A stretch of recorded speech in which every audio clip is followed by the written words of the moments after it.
Greetings and welcome to the City of Saco Council meeting for Monday, April 25th, 2022. I call the meeting to order at 6:32 p.m. Let the record reflect that all councilors are present.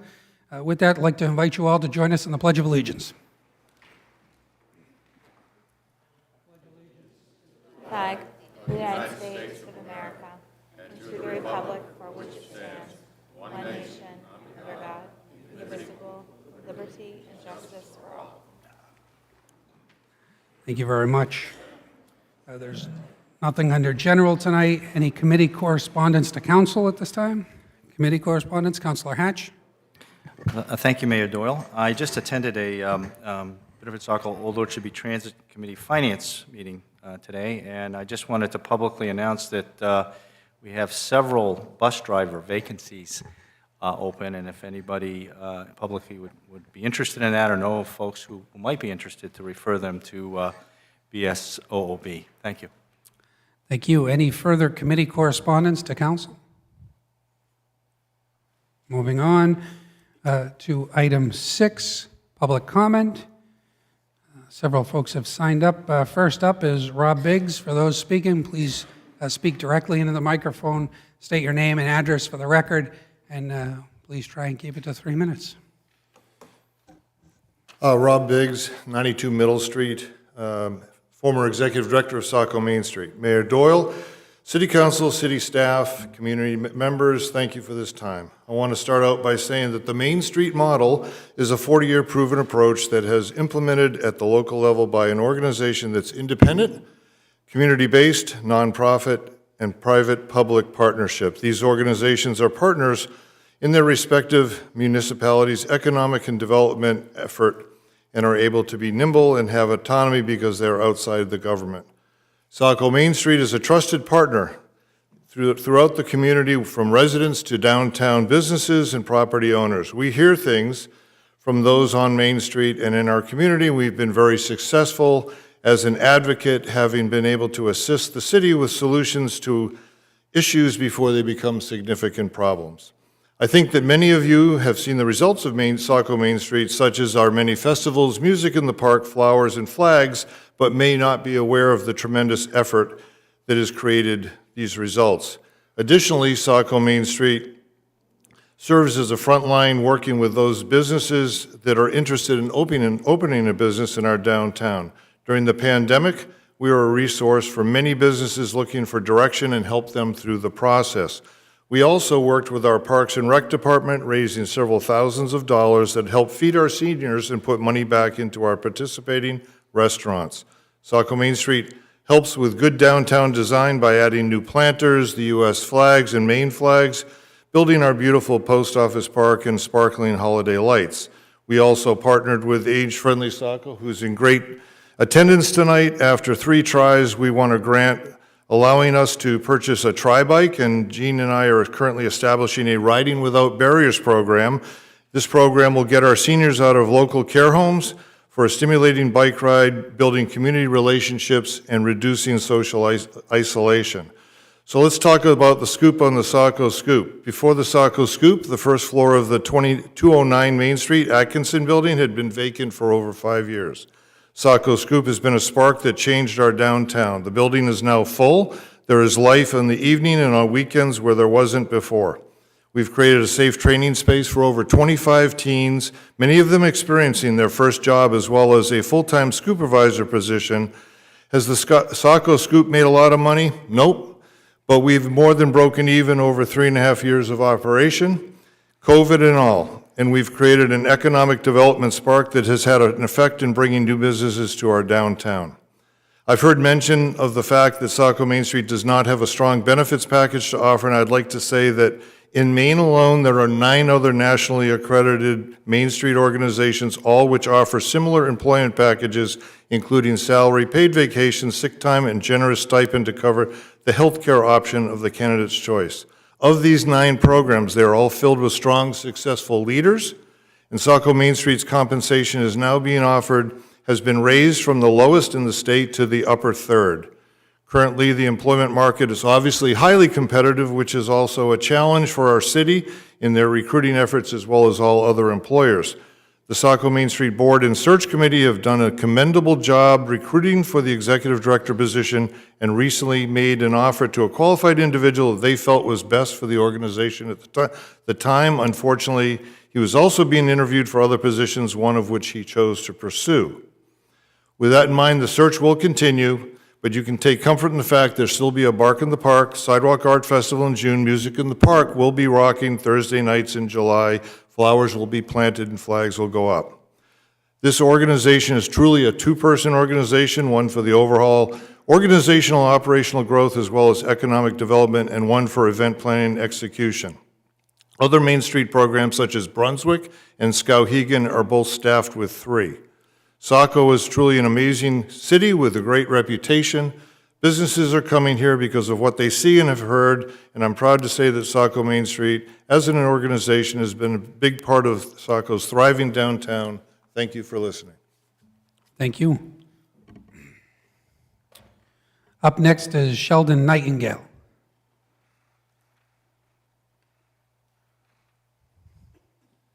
Good evening.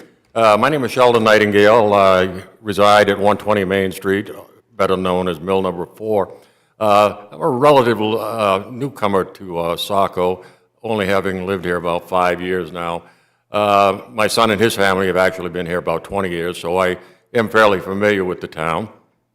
And I really, like to see what Saco is doing. I think it's a progressive city. It's going in the right direction. They do a lot for their citizens. It's one of the things that I've really, noted. Their youth, they have some great youth programs.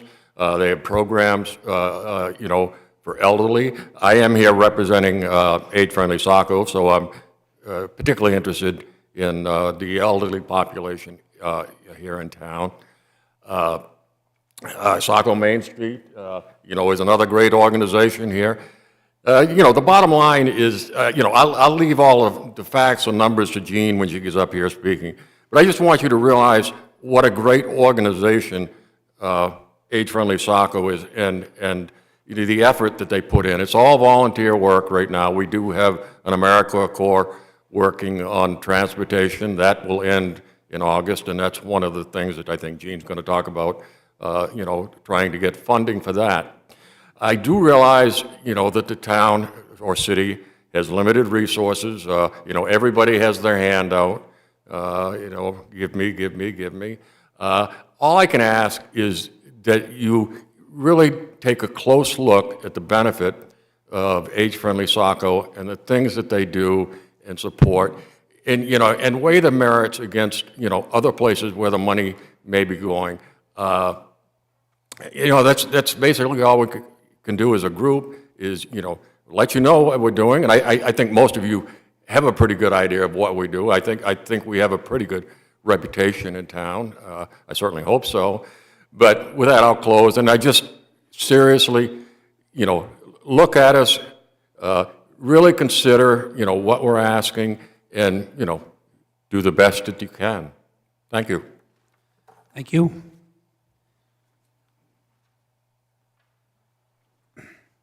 Up next is Rick Milliard.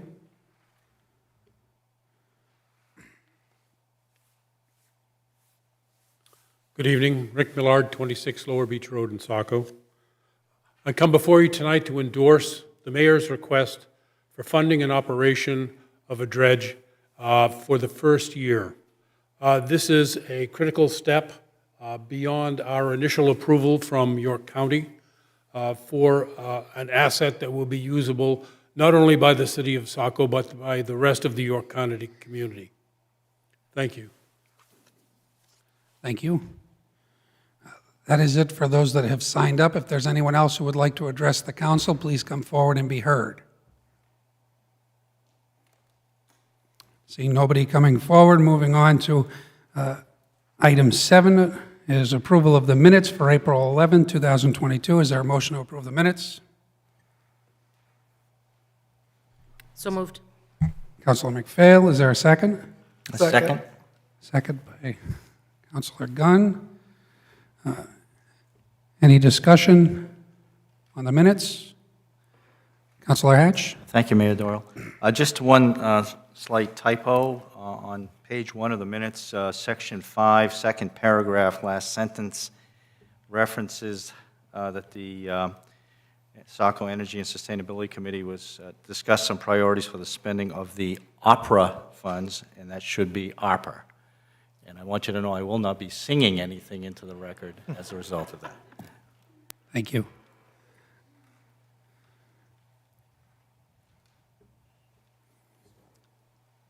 Any other discussion on the April 11th minutes? Okay, roll call vote. Councilor Archer? Aye. Councilor Purdy? Yes. Councilor Gunn? Yes. Councilor Berman? Yes. Councilor Hatch? Yes. Councilor McPhail? Yes. Councilor Johnston? Yes. Thank you. Motion passes 7-0. City Administrator Kenrath, you got the typo in the section that we can get cleared up?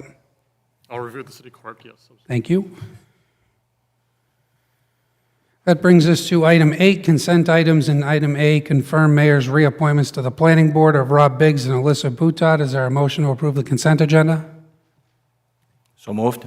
Councilor Hatch, is there a second? Second. Councilor Berman, any discussion? Councilor Johnston? Thank you.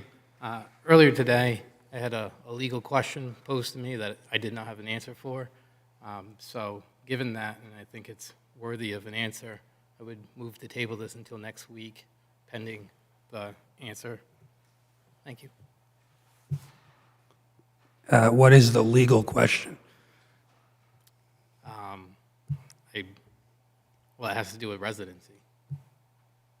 Residency? Yeah.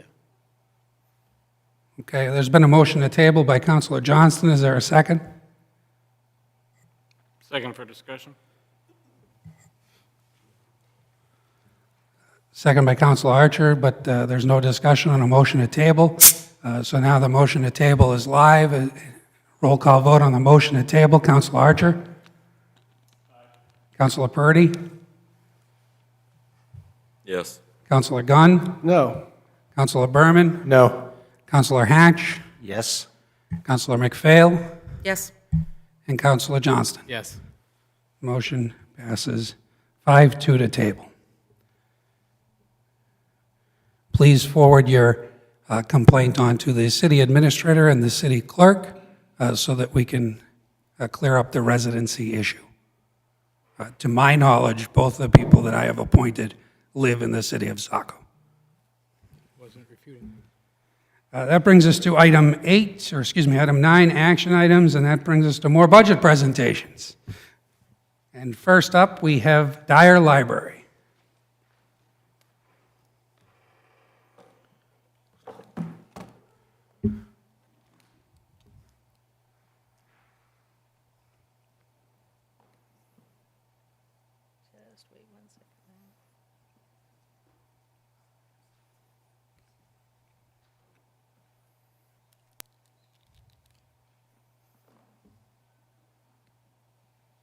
Aha. Good evening, Mr. Mayor and members of City Council and City Administrator, Mr. Kenrath. I'm Leslie Rounds, and I'm the Executive Director of the Dyer Library Association, and I've been holding that job now for 16 years. But the Dyer Library has been serving the city of Saco for 141 years, which has to make us one of the oldest businesses in town, except perhaps the Saco Museum, which has been in business since 1869. So I've put up our mission statement here, which I'm not going to read, but you can see that I think the values that we have, we share with you and with the citizens of Saco. Oh, God, the formatting has changed on my slide. Okay.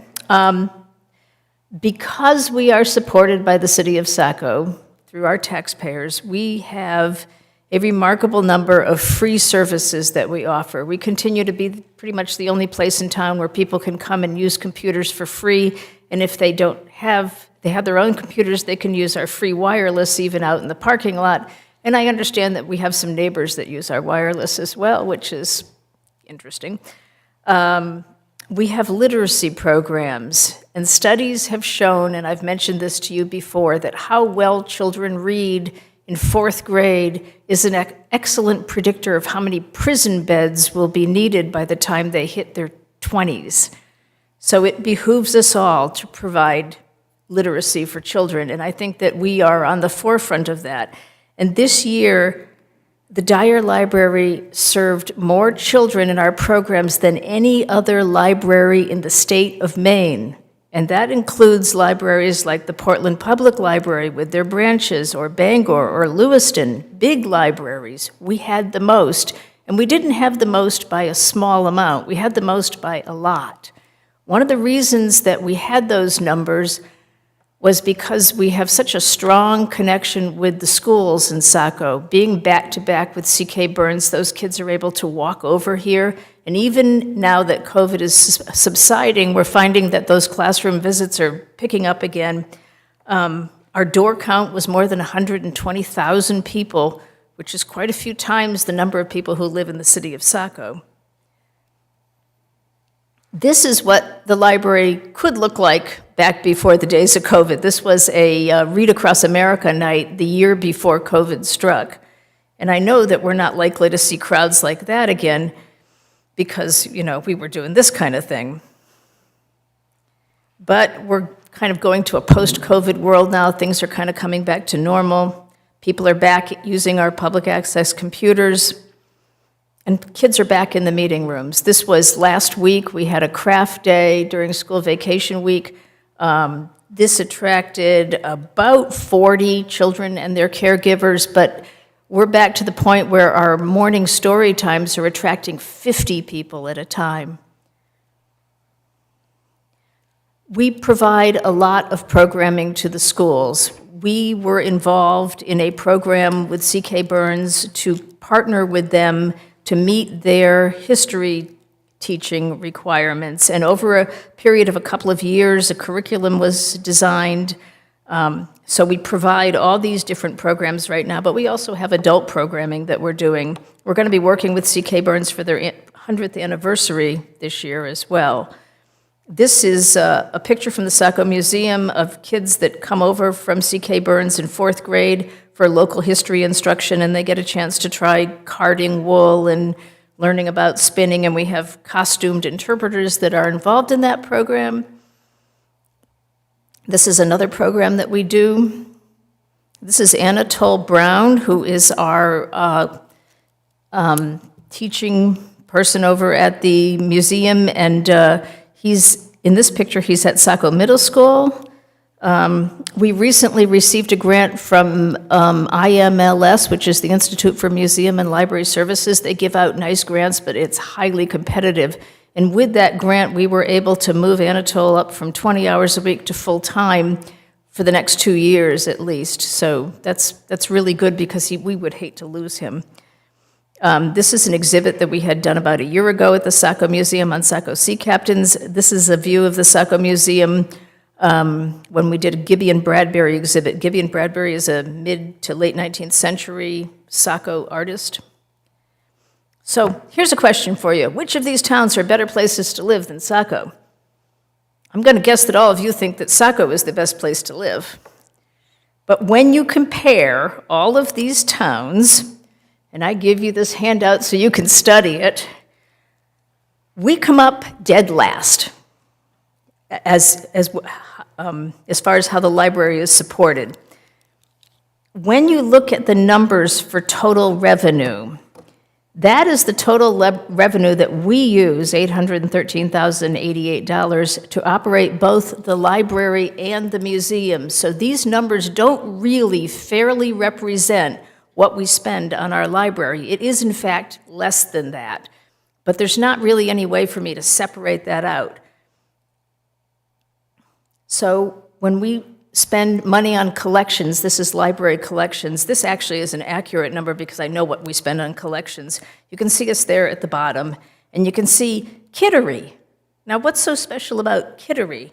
And look at what they're spending on their books. And what that leaves us with in Saco is bookshelves that look like this, with books that often have publication dates in the 1940s and 50s. This is part of our literature section. I don't think that's anything to feel really proud about. This is our operating revenue per capita. And this is one of those numbers that's skewed because basically our operating revenue is lower than that because we're also operating the museum out of this fund. What that leads to is things like this. This is the nonfiction stacks, which I know if you've been in the library, you realize that our stacks in both fiction and nonfiction have a lower level that's basically in the cellar and an upper level. So our nonfiction stacks, every time it rains hard, it floods down there. It floods about an inch deep against the wall, and the puddle extends out about 6 or 8 feet, and I go down there with a shop vac and vacuum it up, which takes a number of trips up the stairs and dump it in the bathroom. You know, that's kind of sad. This is a rotting windowsill at the Saco Museum, and you can see the water stains in the basement over there. This is our parking lot. The darker area is where the city came out, Public Works came out last year and dug up a big chunk of it and replaced it, but now the places around that are all crumbling away, and we haven't really got the $50,000 or more it's going to take to repave that parking lot. This is our annual book sale. Every year, we do our best to raise money. So we have an annual book sale where we sell something like about 15,000 books. About half of, well, 3/4 are probably donated, and the rest is removed from our collection because they're too old. We sell them at $1.50 a piece, and we make about $15,000. So that's a lot of books. There are the books waiting in the back hallway for me to carry them up the stairs to the attic so we can have them sorted out by a volunteer before the next sale. But I'm 68 years old, guys, and I'm the only one who's carrying those books up to the attic. This is our Festival of Trees. Our Festival of Trees is held every Christmas time, and we make somewhere between $20,000 and $25,000. It's largely staffed by volunteers who work tirelessly. We don't do too badly with, and we also have an annual fund that we send out letters twice a year, and we make about $45,000 on that. So we're kind of pulling in about $100,000 of income on our own efforts, and we have an endowment which isn't great, but you know we do okay. This is staff positions. All of those libraries averaged up are in red, and we are in blue. So we fall behind on pretty much every position. But the positions where we fall behind the most are our part-time positions where people work at the front desk. They have to have a remarkable set of skills. They have to be patient. They have to know the collection. They have to be able to do reader's advisory and help people find the books they want. I mean, they have to have excellent internet skills and a myriad of other things. And most of those people are paid about $15.50 an hour when McDonald's starts at $20. So kind of a rough sell. This is how many customers per full-time equivalent the library serves. Once again, we're comparing us to that block of libraries. And you can see that my staff are working pretty darn hard. This is that children's programming number that I told you about. And this is a children's program from just a few weeks ago where Chiwanki came and talked about owls. This is an outdoor program during the midst of COVID in the little fenced-in play area that the Rotary built for us. Our knitting group that's mostly elderly ladies. And then a couple of programs from recently. So I don't really know what the answer is. I have asked for a fairly modest increase, which is not even going to begin to touch what inflation has done this year, but you know, I know everybody's going to come and say that to you. But I think someday we have to start to think about the library as an essential service, and we have to start to think about how our library can be brought up to meet those other libraries. And when you look at the operating budgets for places like Scarborough and Biddeford, our neighbors on one side and the other, and serving almost identical populations, those folks have operating budgets that are like $1.3 to $1.5 million. So there's a vast difference.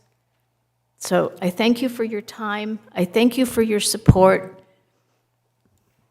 Do you have any questions? Any questions? Thank you. Any questions for Director Rounds? No questions. Thank you very much. you.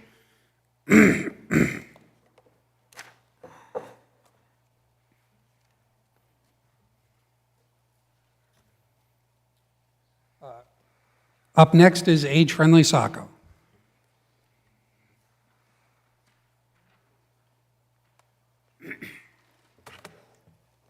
Good evening. Thank you, Mr. Mayor, City Councilors, City Administrator Kainrath for having us here tonight to talk about the needs of age-friendly Saco and also to understand what we're asking for in this budget process. I do not own a laptop, so I'm very fortunate that Andrew is helping me with this presentation from the back. So I wanted to start off with some of the highlights. Next slide, please. Some of the highlights of 2021 and what we have addressed considerably, especially during the pandemic years, is food insecurity. Each month, we have volunteers that deliver food commodity boxes to our residents. We've delivered 480 over this past year. These are volunteers that go to the Saco Baptist Church and pick up the boxes and then deliver them directly to our residents. Next slide, Andrew. We also address food insecurity in helping to deliver food boxes for the Saco Food Pantry. Saco Food Pantry has become a great partner of Age-Friendly Saco. We helped to deliver 270 food boxes this past year, and we deliver food to people of all ages, not a particular age group. Next slide, Andrew. We also were able to provide 1,000 meals in collaboration with Saco, with Ferry Beach Park and Conference Center. We partnered with them and were able to raise our funds for these meals through corporate sponsors. So each meal, we had meals for Thanksgiving, Christmas, and Valentine's Day, and each meal was delivered by one of our volunteers directly to the homes of our residents. We're actually able to also provide meals outside of just the city of Saco as well. Next slide, please. We're very fortunate to have a great partner in Thornton Academy. We were able to have students create Valentine's Day cards. We're able to put 500 of those cards in with the Valentine's Day meals that were then delivered to the residents. Thornton Academy students provide different services for us, weatherization, and they're also our biggest champion of our sand bucket program. This year we delivered, with their help, 150 sand buckets. This is a program that continues to grow every year. The demand grows. Next slide, Andrew. This, you'll see Sheldon standing here. We were able to work with Saco Parks and Rec, and we had lunch and learn sessions in which we provided free Echo Dots, smart plugs, and streaming devices.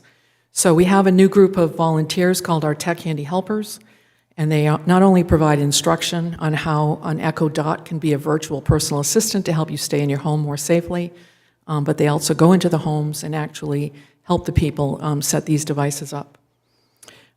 You should also note that we have a video that was produced by our own Andrew Dickinson on how the Echo Dot can be used as a virtual personal assistant for very low cost. And this has been a video that's been watched on a national basis at a couple of conferences. Thank you to Andrew.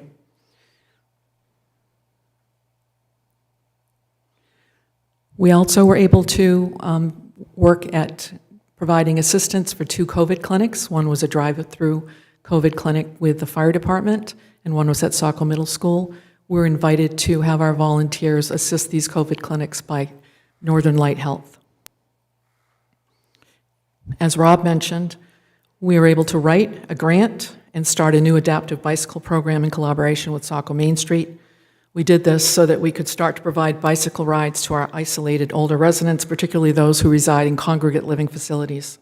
Last week, I was invited to meet with the executive team at Atlantic Heights, who was very excited about this possibility. They had actually contacted the Portland group, who told them that they will not go as far as Saco, but the Portland group advised them that we exist, and so we'll be starting soon and providing rides to them as well as others.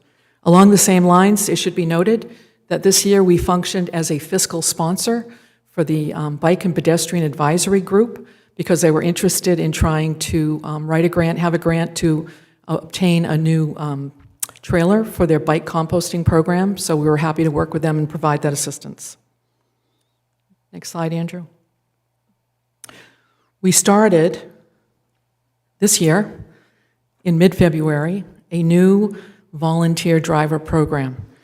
This is to provide rides just to medical appointments right now for our older adults.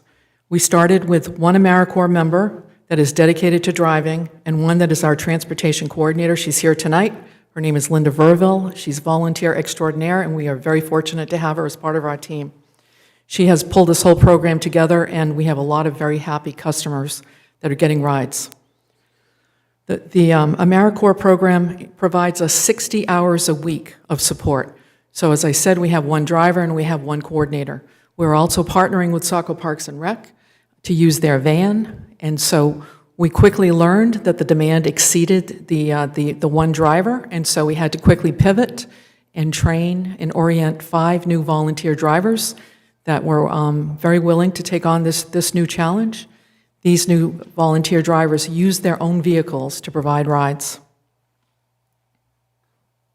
Next slide. This is just a picture of some of our happy customers. And so far, since this program started in mid-February, we've provided over 40 rides. And typically, people have multiple medical appointments in 1 month. People ask the question, York County Community Action Program provides rides with volunteer drivers. I had a meeting with them today. It was very interesting to hear that they only have 10 volunteer drivers to cover the entire county of the entire York County. So we're very fortunate to have the program that we have and the volunteers that we have. Next slide, please. So we have over 70 age-friendly volunteers serving our community in all different roles. I don't know if you're aware that we have an office located at Saco Parks and Rec. We have volunteers that answer the phone Monday through Friday from 10 a.m. to 4 p.m., directing our residents to various resources and answering questions. We also have home modification and home repair volunteers, our Handy Neighbors program. We have our tech program. Our Handy Neighbors not only provide repairs, they move furniture, put in air conditioners, install grab bars, smoke detectors, etc. This year alone, these volunteers have helped 74 of our households with these types of services. Again, this is to allow our residents to stay in their homes as they age and to be safer in their homes. So just again, to sum up, we have volunteers that deliver food, ones that deliver sand buckets, all winter long, not just that one day. Volunteers that help with home repairs. We have our technology folks. We have rides. We provide Medicare advice at no cost. We have volunteers that staff the office, and we have many other roles. Next slide, please. So what is this value to our community? We estimate that our volunteers donated over 7,000 hours of volunteer hours to the city. If we put a dollar value on these hours relative to the assigned salary benefit number, this would equate to a value of approximately $182,000. In addition, Age-Friendly Saco received a number of grants, just over $40,000. And as previously mentioned, we were able to get corporate sponsors for the meals that we provided of $6,000. Next slide, please. So from the $7,500 of support the city has provided Age-Friendly Saco as a city-supported entity, Age-Friendly Saco has been able to leverage an estimated $28,000 to benefit the city through volunteer hours, grant funding, and corporate sponsorships. So this is our request to you. We're asking for an increase from $7,500 to $10,000 to continue the work of Age-Friendly Saco. However, we're also asking for the support of a transportation coordinator. Our transportation program will come to an end September 1st without the ability to actually have a transportation coordinator continue to assist with this program. Our AmeriCorps volunteers, members, contract comes to an end August 31st. We now know that there is a great need. We now know that many people have already come to depend on this service, and so it is imperative that we let people know that if we cannot continue to provide this service, we need to let them know that we can no longer provide this. Next slide, please. I just threw this up here because I think it's really important that we understand that the goal of age-friendly Saco, the mission of age-friendly Saco, is to provide services that align with our future. For the first time, this graph demonstrates in 2034, for the first time in U.S. history, older adults are projected to outnumber children under the age of 18. Because of this changing demographic, which is talked about in our long-range, comprehensive long-range plan, it is imperative that we work to create the community resources necessary to support our residents so that they can stay in their homes as they age. Next slide. This is my last slide.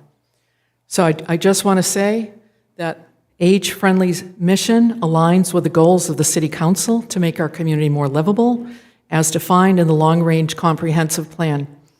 It should also be noted that the Long-Range Comprehensive Plan speaks to continuing to implement the action plan of Age-Friendly Saco as we work to address the 8 domains of livability that are defined by the World Health Organization. Any comments, questions? Thank you. Any questions? Councilor Hatch. I'm just going to make a supportive comment. I had the pleasure of serving Age Friendly as its treasurer for several years. Saw all the hard work that you and the group put together. I see they're all here. It's amazing the bang we're getting for the buck, and I think that for all the reasons that you've articulated, I'm hopeful that we can find ways in which we can support that request, not only for the increase, but to also figure out a way to handle this transportation coordinator issue. And my understanding is that this could be an interim step to a much bigger solution. So I didn't give the background information, but we've had continuing discussions. This is a discussion that's happened for the past 3 years with our tri-community, trying to find a solution with the communities. Now that Chad Hyde is the executive director, he's been very interested in these conversations. He's been part of it. We talked about trying to create a pilot, which we have, with the understanding that if we could create a successful program with the possibility that exists for a transit authority to take it over, after a year. So they aren't there yet. They need more time. It would be great if we could continue, but we can't do it just with volunteers. The coordination aspect is very intense. We're also interested in trying to see if we can help Biddeford. We've also entered in conversations with Biddeford and Old Orchard Beach as well, because ultimately, hopefully, if BSOB serves transportation needs, they'll serve those 3 communities as part of it. Councilor Berman. Yeah, thank you, Mr. Mayor. Thank you. Great presentation. I just want to clarify that last point to make sure I'm clear, and I know you and I have talked about this on the phone also. Do you anticipate this being a one-year need, or is it a need that's of indefinite duration at this point for the transportation coordinator? I think it's an indefinite need. I would hope it's not age-friendly Saco's need. I would hope that it would sit in another organization that has to do with transportation. Chad talks about micro-transit systems. He's very well-versed in all the different types of services available. He's been involved in them. Other communities do it. I don't think it's an age-friendly Saco long-term solution. It belongs elsewhere. It may be an important distinction right now. As you know, we have ARPA funds available, but those are limited duration funds, and so it would be difficult to fund a long-term position from funds that aren't long-term funds. And so this distinction of whether you're asking the city for 1 or 2 years of funding versus asking the city for indefinite funding is kind of a critical distinction in my mind right now. We would like it to be a position that migrates. Council, just so you're aware, I have asked the city to prepare a budget amendment using ARPA funds in the amount of $125,000 to fund this program and fund the purchase of a new vehicle in the interim until this can be kind of passed off to Biddeford, Saco, Old Orchard Beach in a subsequent year, and that could potentially be used by paying TIF dollars because it's new and expanded service rather than a current service that they have. So that is a budget amendment that I have put forward, and I hope it will come before council, and I hope you'll all support it. Councilor Archer. Yeah, thank you, Mr. Mayor. Actually, you just answered my question, what I was just about to ask. So, all right, thanks. Any further questions for Director Saunders? Thank you very much. Thank you. Up next, we have the fire department.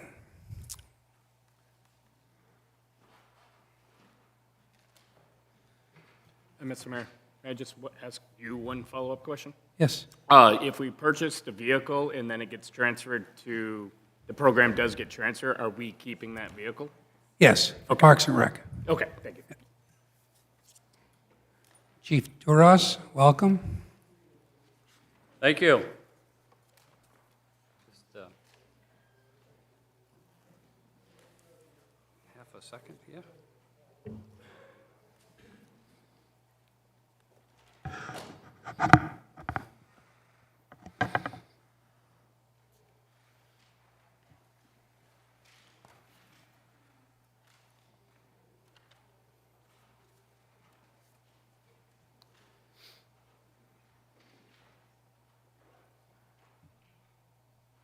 Not sure why moving the microphone caused me to lose my presentation. Technology.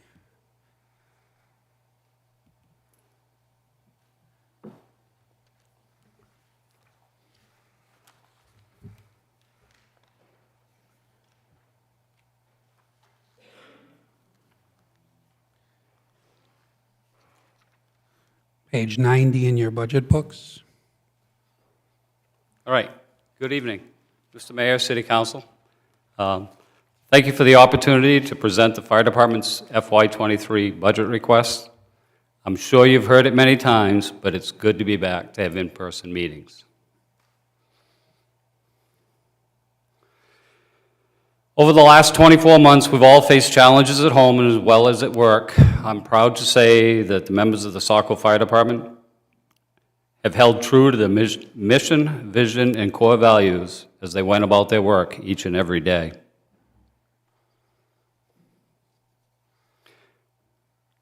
Just a quick summary of some of our accomplishments over the last year.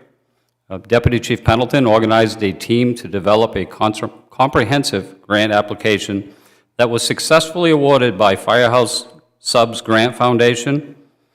The new Marine 6 will allow us to have a safer, more effective response to water emergencies on the Saco River, above the dams, as well as below the dams in the tidal waters leading out to the mouth of the Atlantic Ocean. As it was deemed safe to do so, we worked hard to stay involved in our community. At times, it took a little innovation and thinking outside the box, but we continued to support the community as we always have, and we even added a Halloween-themed drive-through trick-or-treat event.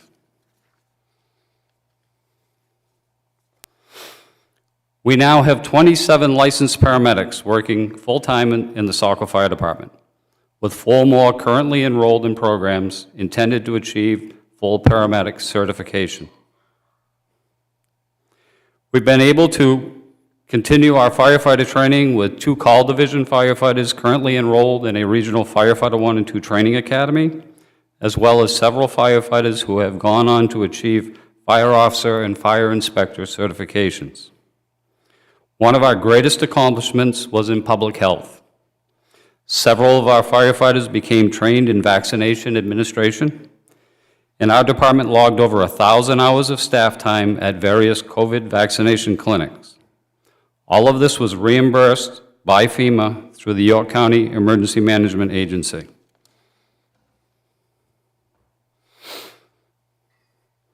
Calendar year 2021 was the first time that our annual emergency incidents exceeded 4,000 responses. As you can see from the line graph, our emergency incident responses have been on a steady increase for some time now. There is no single contributing factor. Increased population, growth in the community, and as you're aware, Saco's population is said to have grown by 18% since the year 2000. Illnesses from COVID and the impacts to the healthcare system, which continues today, have only had a small impact to our ambulance service. This brings us to our request to hire 2 additional firefighter EMS providers. Currently, we have 37 full-time firefighters, 3 crews of 9, 1 crew of 10. With this staffing level, we are operating at a minimum shift staffing of 7. Our short-term goal is to raise the minimum on-duty staffing to 8 on all 4 shifts. Just a quick mention of comparable communities. Minimum staffing in Westbrook is 9, in Biddeford is 10, 11 in Sanford, and Auburn and South Portland are both at 14.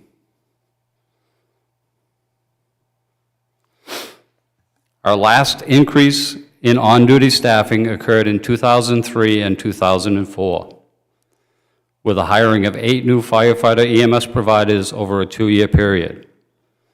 Much has changed in fire and EMS over the past 20 years, including a significant decrease in applications for those wishing to serve as call division firefighters. It should be noted that this is not just a problem in Saco, but a national fire service problem. These next 2 slides have been added to our presentation since it was posted online. There are a couple of illustrations of how we deploy our on-duty resources day to day for emergency incidents. Shown here, Central Fire Station with a crew of 9 deploys based on the incident reason. We staff 2 ambulances, 3 fire apparatus, and we also staff units that are not shown here, our marine units, our brush and woods fire truck, and the pumper tanker. This illustration shows the same resources, but this time with 2 of the firefighters out on an approved absence, whether it be vacation, training, or sick time. In the period from July 1st to September 30th of last year, we were staffed at the 7-person minimum more than 60% of the time. Just a couple more animations to show you how we deployed. If the first call is a motor vehicle accident or maybe a carbon monoxide alarm within illnesses, 5 firefighters will respond on the appropriate apparatus. If the second call comes in while the first is ongoing, the 2 remaining members will respond, leaving some apparatus in the station uncovered. Incidents of simultaneous or overlapping incidents occur at a high frequency. We use firefighter recalls and box alarms, which is calling the off-duty personnel back together on overtime, to provide staff for the next call, or if they needed to provide manpower at one of the first 2 calls. If there is a third incident that occurs, while the first 2 are still ongoing, which does occur, and did occur this morning, the response to this incident is likely delayed, often begins with inadequate resources of both firefighters and fire apparatus, and requires mutual aid assistance. These incidents can initially compromise the safety of residents and the effectiveness of responders until additional help arrives to stabilize the incident.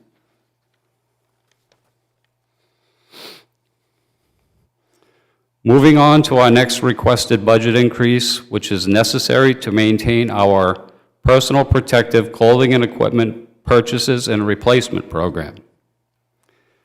Keeping with the recommendations from the National Fire Protection Association, we purchase 12 full sets of personal protective equipment every year.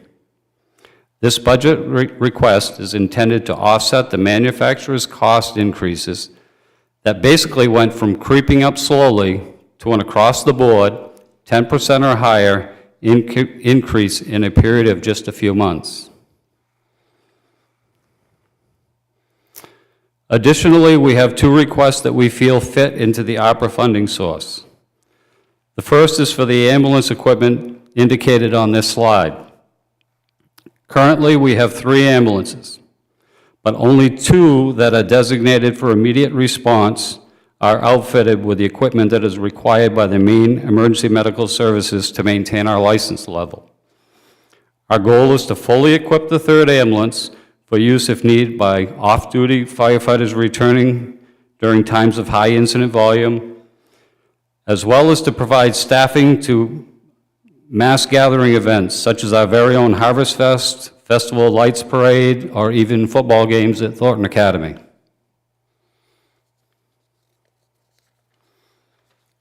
The second request is to improve and replace aging equipment necessary to enhance firefighter safety and prolong the service life of our personal protective equipment by purchasing a new, larger capacity gear washer extractor. The current gear washer extractor was purchased in 2003 and is nearing its end of service life and is undersized for today's needs. Thank you for your continued support. Are there any questions that I can answer? Thank you, Chief DeRosa. Any questions? Council Archer?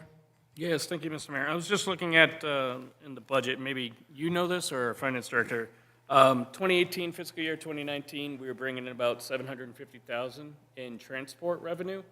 The last 3 years have been, or 2 years have been about $400,000, and that's what we're forecasting. Do we ever see us going back to 750? What's leading to this 40% reduction in revenue from transport? Is it collections, or is it, do we account for it differently? I can take that question. There was a time many years ago where there was very little drawdown. To provide some larger context, ambulance revenue is actually booked upon receipt in the ambulance fund, which can be found in the governmental section of the budget book, and which was established in, I believe it's chapter 60 of the ordinance. Councilor Hatch had a similar question, and I looked it up this morning. In 2018 and 2019, I identified, in looking at the history, that we were drawing so heavy on the ambulance fund that there was not sufficient balance remaining to cover capital expenditures, and that fund is intended to cover the cost of new equipment, ambulances, et cetera, which do not affect the tax base when needed. So we reduced significantly the amount being transferred to the general fund to try and build back up that fund balance and to preserve capital for purchases. When it comes to the ambulance revenue itself, which again you can see in the ambulance fund, let me see. Page 192. Thank you, Counselor, or thank you, Mayor Doyle. You can see the history. Ambulance receipts have kind of gone up and down. Again, this comes back to why we changed our billing partner last year. We have worked very closely with them, and what I've been able to identify, thanks to the superior reporting and analytics available from our partners at QMC, is that we are challenged with actually getting our commercial payers to pay on balances owed. So it used to be a bit of a question, is it patient co-pays or is it commercial payers? No, it's commercial payers. They owe us about $100,000 right now just from the last year, and we are working closely with QMC to get those balances down. We are not the only medical provider in the state of Maine that struggles with getting insurance carriers to pay what's owed. Obviously, some of you may be familiar with what's going on with Maine Med and Anthem and the controversy surrounding that relationship. So we are targeting those commercial payers very closely. The second piece, of course, is to work more closely in getting patient co-pays, bringing those in the door. The collections RFP that's currently out for bid, and which should be closing this week, will be another piece of the puzzle. In short, I do anticipate ambulance revenues to go up. We have not increased transfer to the general fund in this year because we want to grow the fund balance of the ambulance fund to support larger and more significant capital purchases, potentially even offsetting the cost of a new fire truck. And so that's why we've kept the transfer amount to the general fund where it is for this fiscal year. Chief DeRosa, I don't know if you want to add anything to that. No, I have the raw numbers before the transfer. Most recently, 800,000, 900,000. Those are the raw numbers before the transfer. Gotcha. Okay, thank you. Just because, I mean, it sounds like now there's 100,000 that's owed to us. That literally covers the chief's request for staffing. 103,000 for staffing wages, and we're owed 100. So. Yeah, we are actively working to get those accounts down, and as we get a better system in place for getting payments from our commercial payers and keep a close eye on that, that could increase the transfer amount to fund those positions if that's a direction that the council wishes to go in. Thank you. Any further questions, City Administrator Canrath? Yeah, thank you. Just a comment. I just wanted to be noted that as far as staffing, and Chief DeRoss did a great job of laying out the challenges they face with those numbers, but 2 were approved in this budget, 2 new firefighters, but the initial request was for additional, was for more. In balancing resources, and again, I've talked about trying to keep our tax rate at a reasonable level. 2 were approved, but there is additional need. We still have that MRI report out there talking about what is appropriate staffing. You saw some of our comparable communities and where they are with staffing. So there is still an incredible need here. You also saw the call volume, which is not going down. So it's my hope that this council will also, in looking at the many competing priorities and third-party organizations coming forward, and I've been asked why third parties were level funded, and this is why, because we have not approved all of our requests for public safety. And so it's my hope this council will take a hard look at that as we look at third-party requests and outside groups. Are we fully funding our public safety here in our own city? And I can think of no higher priority than protecting the health and safety of our citizens through fully funding our public safety department. So just something to keep in mind. And I think the chief did a great job of illustrating the need, and it is a very important priority for us. So thank you. Thank you. Any further questions? Councilor Purdy? Thank you, Mr. Mayor. Just, could you repeat the staffing levels for the 4 shifts? Currently, Yes. we have 37 people. There are 3 shifts of 9 and 1 shift of 10. Okay, thank you. You're welcome. Any further discussion? Thank you, Chief DeRoss. Thank you.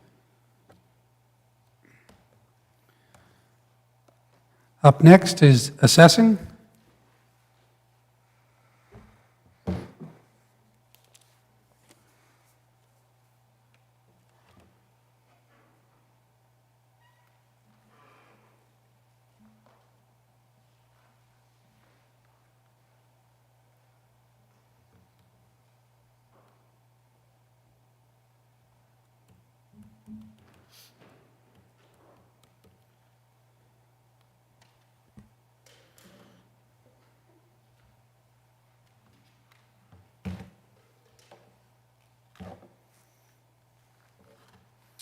Page 55 in your budget books.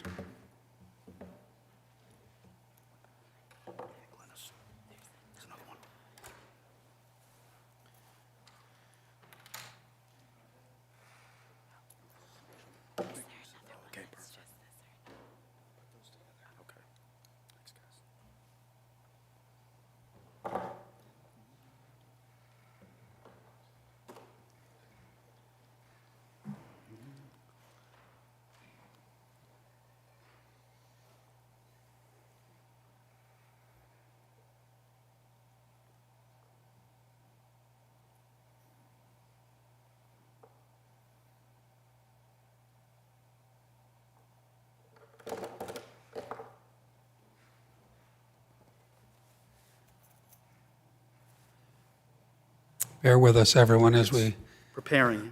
wait for technology to load. Good evening, everyone. I think maybe. There we go. I think we're working. All right. All right, there we go.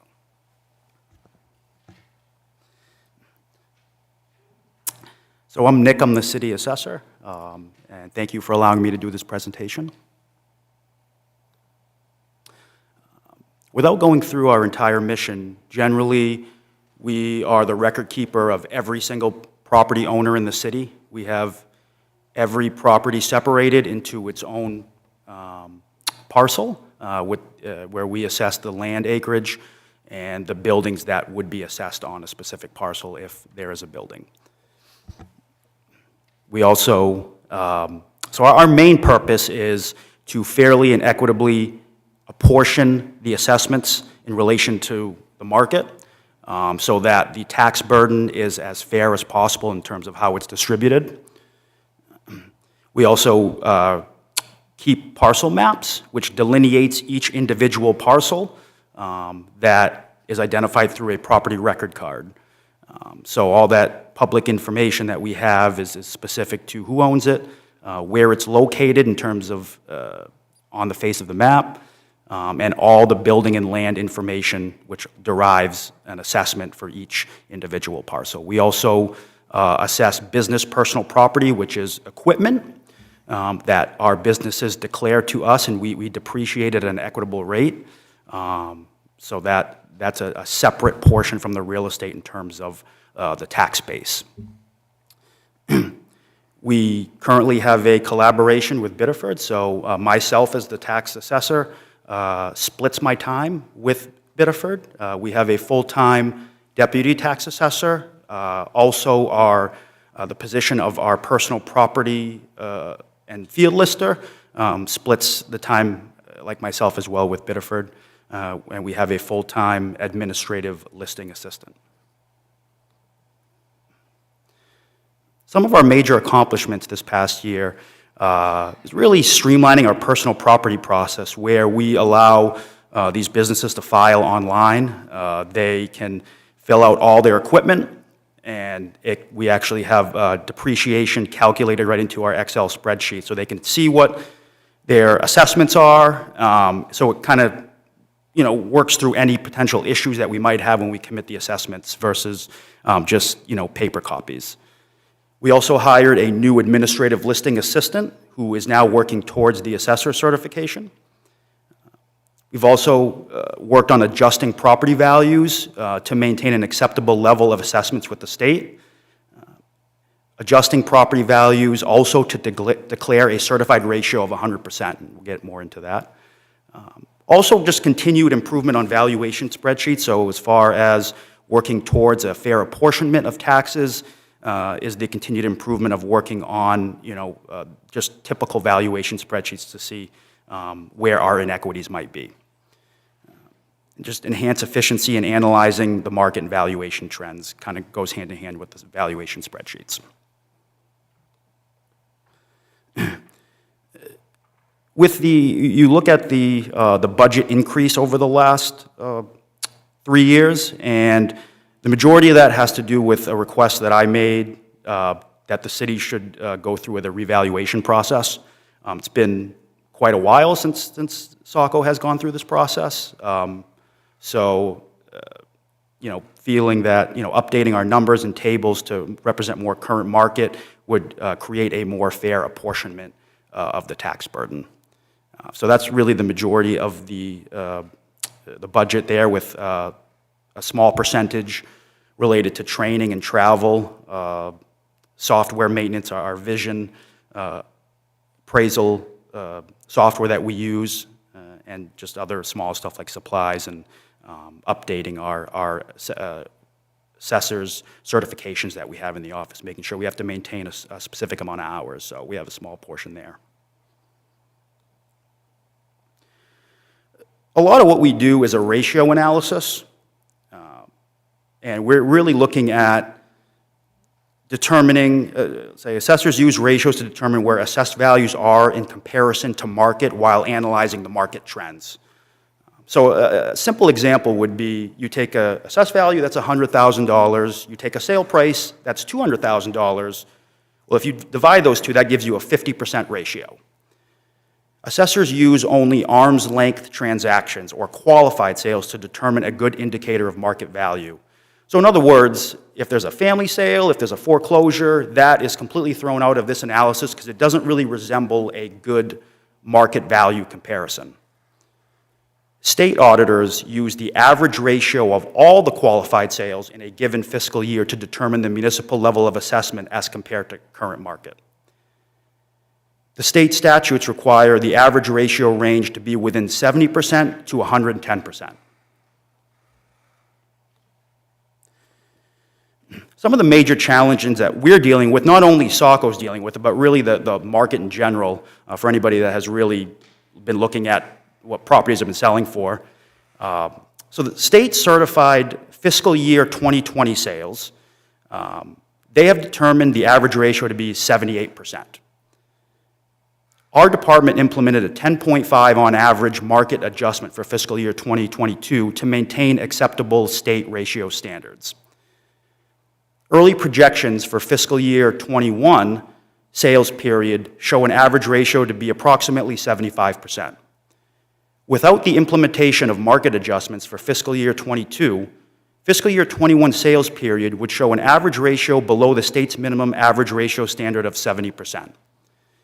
And I did the simple calculation below, which shows that if you took the 75% and minus the 10.5% if we did not do the adjustment, that sales ratio, instead of being projected 75%, would be somewhere around 67%, which would be below the 70% state standard range. So here's the history of Saco's state certified ratios as averaging all the qualified sales, arm's length transactions, as mentioned before. You can see that the fiscal year 16 sales started off at around 91%. You see that decline. It started off as a slow decline, and then you see a larger decline to what we're projecting for the 75% for fiscal year '21. And again, that 75% is based on a market adjustment. So I used the last bar there to show that if we didn't do that market adjustment, where we would be, and that 78% to that 67% difference in 1 year, is based on that average ratio. As far as the declared certified ratio, the state certifies they call it the residential study, and that determines the declared certified ratio range. What the state allows is a municipality to declare a certified ratio within 10% of the residential study based on the last fiscal year certified. The state allows municipal assessors, if assessed value market adjustments have been implemented, to certify outside of that 10% allowable range. The 10.5% average assessed value market adjustment implemented for fiscal year '22 allows Saco to declare a 100% certified ratio. We're projecting to do another 7% market adjustment for fiscal year '23 if we want to maintain that 100% declared certified ratio. And really the biggest benefit here is when a resident opens up their tax bill, they'll get the full $25,000 that the state allows on the homestead, and the veteran will get the full $6,000 that the state allows. Also, we do collect all the full reimbursements and other assessments that we would have to otherwise factor. So this is more of like a graph and bars kind of showing from that previous slide. So you can see in fiscal year '19, we declared a 100% ratio based on the last residential study that came out at 91%, 10% above that, the state's allowable variance, we were able to do the 100% ratio. You can see as we move forward down the graph here that in fiscal year '20, we went up to 99%. Fiscal year '21, we were only allowed to declare a 92% ratio because of that 84 plus that 10%.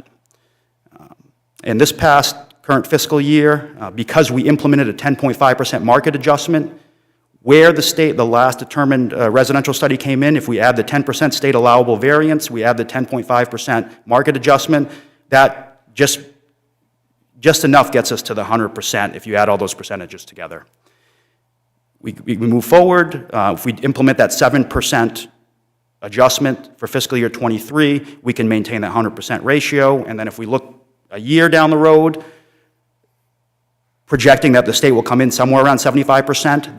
They have not finalized that number. We expect it to be pretty close to that number. We would have to go somewhere in the range of 14% to be able to get to the 100% certified ratio, where that 75%, as previously stated, doesn't include the 10.5% FY22 adjustment.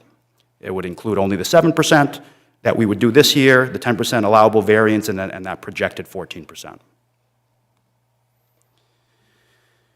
So when we look at where the values have gone, why this appreciation has happened, I did initially bring up doing a reval. I think is a good thing for us. And then of course COVID happened, and of course COVID has affected all of us in different ways.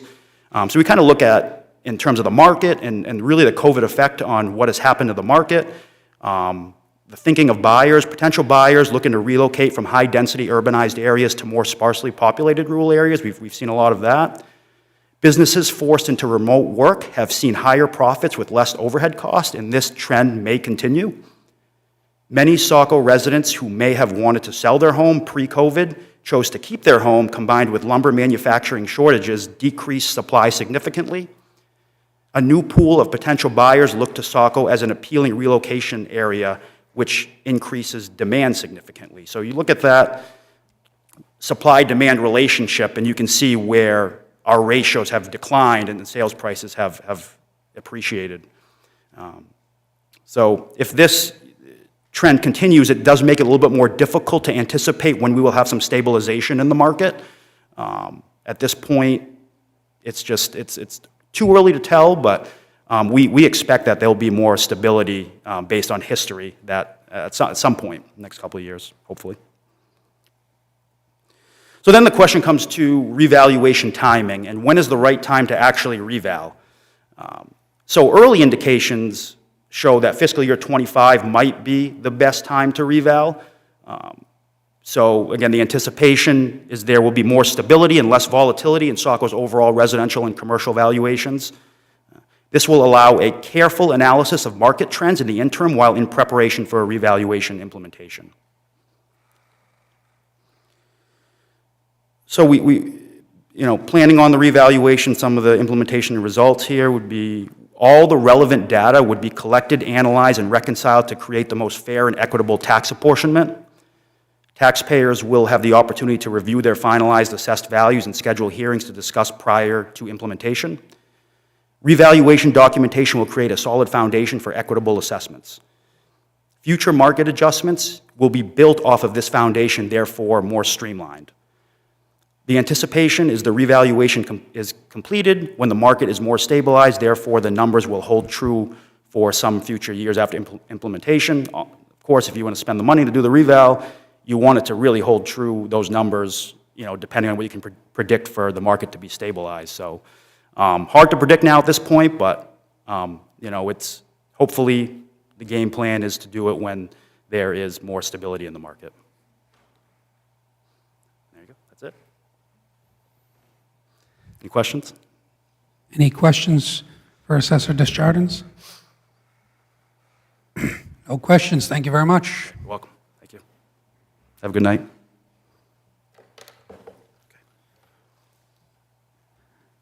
Up next is Planning Department.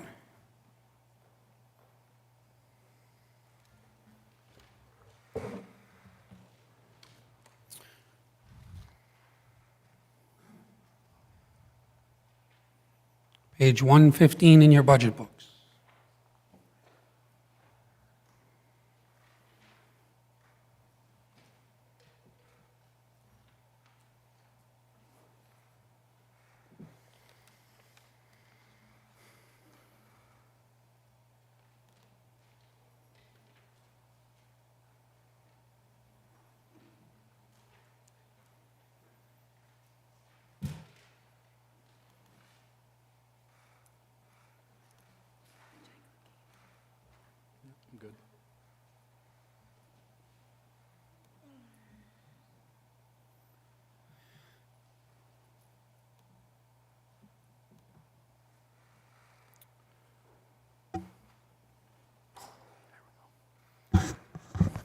All right, good evening, Mayor Doyle, councilors, and for folks at home. I'm Jason Garnham, Saco's city planner, presenting the Planning Department's fiscal year 2023 budget. For those of you who don't know, the Planning Department is comprised of 3 full-time staff, myself, the city planner, an assistant city planner, and a planning coordinator who is an administrative assistant who also serves the Economic Development Department. So what does your planning department do? Our work generally falls under sort of 2 broad categories of activity. One relates to administration of your zoning and land use permit ordinances, and that includes advising Saco residents and business people and developers on zoning, land use, and permitting regulations and requirements. Along those lines, we coordinate informal meetings with property owners and prospective developers about those requirements, along with other staff. And we administer permit processes for those various application types that fall under our purview. Along those lines, we provide professional support to you, the City Council, the Planning Board, the Historic Preservation Commission, and the Long Range Planning Committee, our fellow city staff, and other boards and commissions as appropriate, and as it applies to land use and zoning type of issues. Specific to development permit process, we also manage accounts which are used to pay staff and consultants for the costs to review and administer those applications. The other broad category of work that your planning department does is more policy, legislative, and program oriented. You counselors, of course, have seen us repeatedly coming before you with draft land use ordinance language, policy in the form of comprehensive plan, and other initiatives as they arise. Planners are trained and educated in implementing community engagement and collection of data for the purpose of advising you and others on matters related to land use and regulation.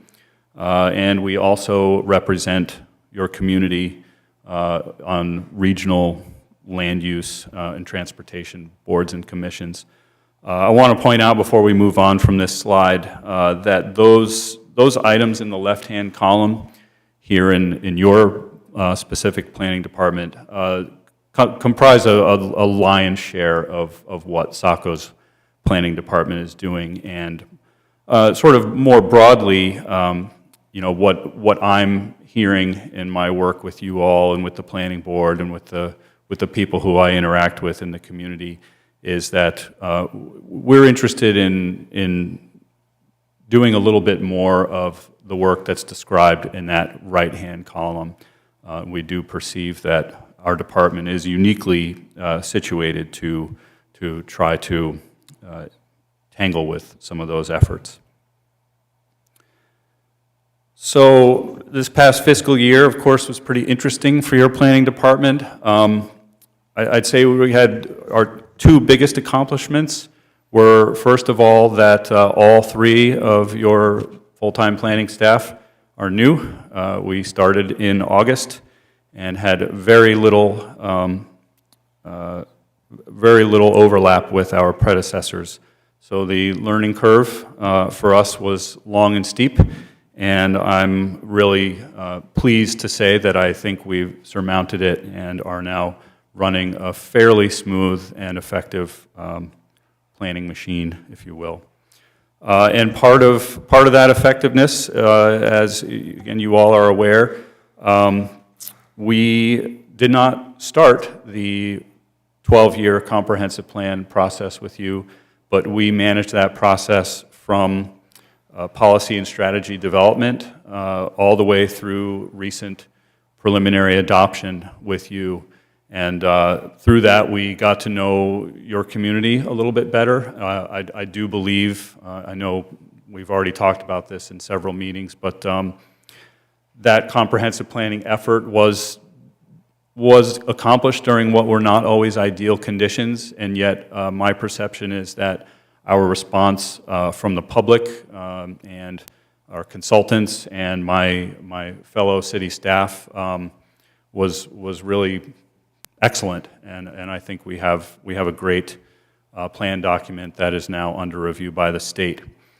So some of the other things that we accomplished, we are always working on process improvement, and one of the things that we've done since our team has started is to utilize some recently adopted software to manage our permit review process, and that, I think, is helping a lot in terms of handling communication and workflow with our busy workload. We also, I understand that the assistant planner position was actually created not long before I started working here. And my perception is that one of the reasons that position was authorized by you all is that there was a perception that the volume of permit review business in this community was starting to exceed what not only the existing staffing, but also the volunteer members of the planning board who make decisions on a lot of those applications could reasonably handle. And so one of the things that we have been striving to do is to provide professional service to the planning board and sort of do more of the heavy lifting for them so that they don't always have to hear and rehear the same applications week after week and don't have to spend their entire weekend reviewing stormwater analyses and traffic memos written by consultants. I won't go into any further details on this slide. You all are aware that we review site plans and subdivisions and so on. So planning budget breakdown, we're not asking for any new positions or additional funding. You can see that most of the expenses for your planning department are in salaries with a decent chunk for contracts. Just a note, probably more for next year than this year, those contract funds are the resources that we will and would use to engage consultants to do things like sub-area plans or to work with other departments on developing new or adjusting existing impact fees and so on. And so now, once the comprehensive plan is adopted, and we are actively working with you and the Long Range Planning Committee to determine what your priorities are for the future, that's a line item that we may be talking more about next year. So our goals and projects for fiscal year 2023, the one that I'm most excited about is to start to dive into implementation of that comprehensive plan. And I am hoping to begin meeting with the Long Range Planning Committee sometime in the next month or two. Again, understanding that we won't have a fully adopted comprehensive plan for another month or two because we are awaiting state approval. We have a number of ordinance updates that we have either started working on or intend to start to move forward as this year closes and next year begins. We are continuously improving your recently adopted zoning and other ordinances, correcting errors that are found by staff and others, and so on. I realize this was a major topic this past year for us, but we did just run a survey for over a month and received, last I checked, 419 responses. That is going to inform a draft adult use marijuana zoning ordinance for the planning board to review. And we did start working on updating the master plan development ordinance and hope to pick that up again in earnest as soon as possible. With all three of your planning staff being new to Saco, we are not as necessarily as well connected with our regional partners as a more seasoned planning department would be. But I can see in the draft comprehensive plan that better or more coordination with regional, whether it's transit or transportation or housing or so on, is a goal for this community. And to the extent that it's appropriate and that we can, I assume that the planning department will play a role in implementing some of those goals. And then, as I mentioned before, I hope to continue to improve our process. I do actually intend to start talking with the planning board about public notice requirements within the next couple of meetings. A lot of the requirements that we utilize are maybe a little outdated. We may not be able to change those because some of them are mandated by the state, but those extra things we might do, we perceive could work better. So we're hoping to float some ideas out to you all on the board for consideration. And then again, what I'm really hoping to do, to the extent that we can, is streamline some of our procedures and our workflow management process so that we can spend more of our limited time doing the things that are in the right-hand column on this list rather than the things on the left-hand column. Development plan review is important, but it's only one small part of implementation of your comprehensive plan.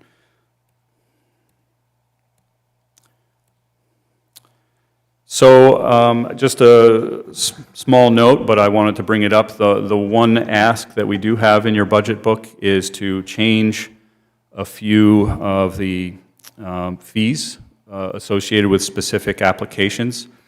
Highlighted in yellow on this slide are entirely new fees. None of these currently exist. And to be clear, you can see that the actual application fee, that's sort of the base fee that is paid by an applicant, is not proposed to change.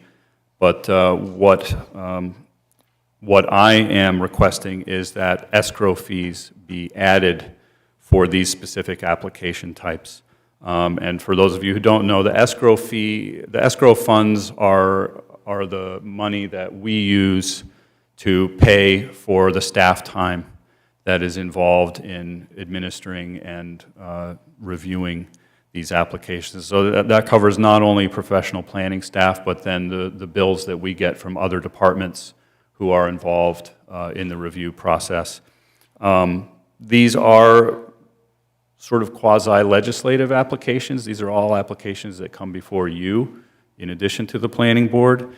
And previously, there were no escrow fees collected on these types. And the reason the request is limited to these specific applications is because, in my experience, these are, while they are quasi-legislative, these are applications that typically benefit one or just a few property owners.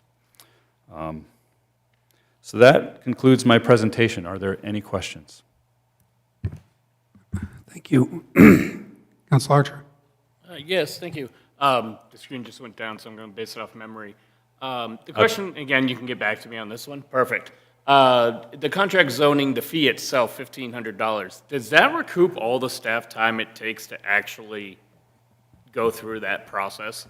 One of the things is that I want to make sure that we're at least recuperating cost, even if it comes down to at cost, including staff time and materials and all travel, all that good stuff. I always want our fees to be in alignment of what it cost us. Is $1,500 anywhere close? Again, I guess break it down by staff hours to calculate. Well, so there's a couple different answers to that question. The application fees themselves, those, to my knowledge, perhaps Glennis can fill us in on that, those go into the general funds, and they aren't directly utilized to support any particular staff activity. So in terms of covering the cost to administer a process for a specific project, the application fee itself is a bit of a black box. It's those escrow funds that we bill against directly toward the time that we spend and the time that we are charged for other departments. And that's exactly why I'm asking for these fees to be put into place.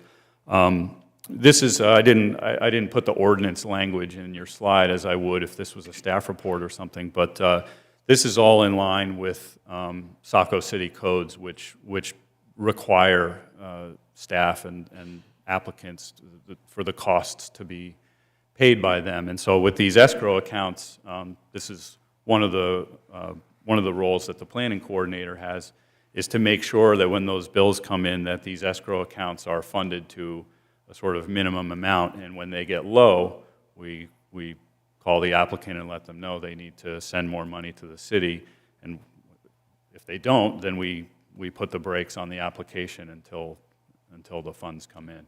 Thank you. Did that answer your question? Yeah, for the most part, yeah. Any other questions? Councilor Hatch? Thank you, Mayor Doyle. Just want to follow up on that last conversation. So if you have a contract that requires a fair amount of additional effort after the fact, whether it's a compliance issue or we've had a few of them come before us, would this escrow concept allow us to recapture costs associated with that ongoing monitoring, or? Potentially. The contract zone amendment often has an associated land use permit, like a site plan application. And if there is an actual development proposed, then ultimately the applicant would provide financial guarantee funds in the form of either a separate escrow account that we would hold here at the city, or via a letter of credit from a local bank, basically saying, you know, we're holding money for this project under the terms that, you know, we've set with the planning department. So in a case like that, the financial guarantee for the land use permit is the leverage that the city would have to ensure compliance with the conditions of approval, or, you know, life safety codes and so on.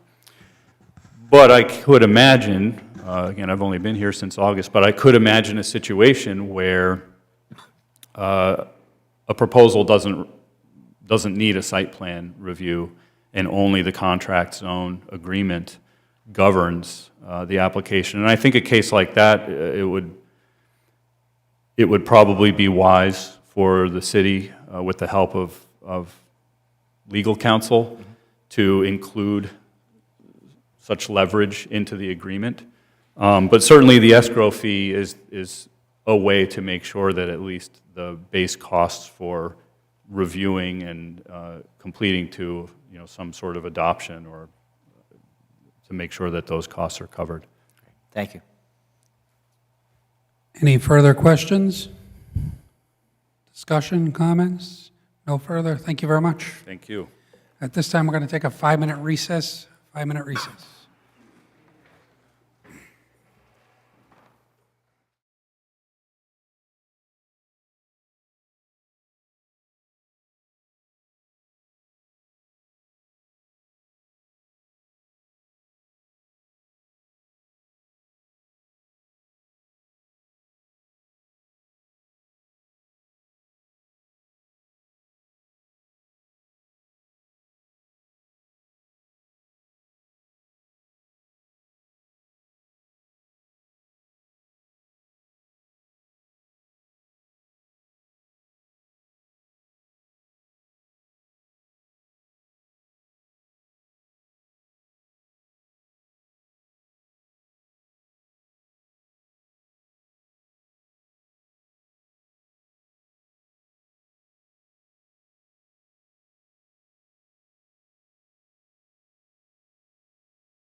Fox. Thank you, Mr. Mayor, Council. Thank you for the opportunity to run through the Public Works 2023 operating budget. I'll start with some highlights over the last year or so. We have 6 program areas. We provide dozens and dozens of services, so our easiest way to condense it internally and externally for communication is across 6 program areas. So there are some highlights there of something above and beyond the day-to-day that we accomplished in each area. Some of the highlights include our road pavement conditions, thanks to your consistent funding and the tools that we use to put the pavement on the right roads at the right time. Our pavement condition is at a 15-year high, so that allows us a lot of flexibility and a lot of benefits across other services we provide. We've started incorporating a lot of bike and pedestrian improvements.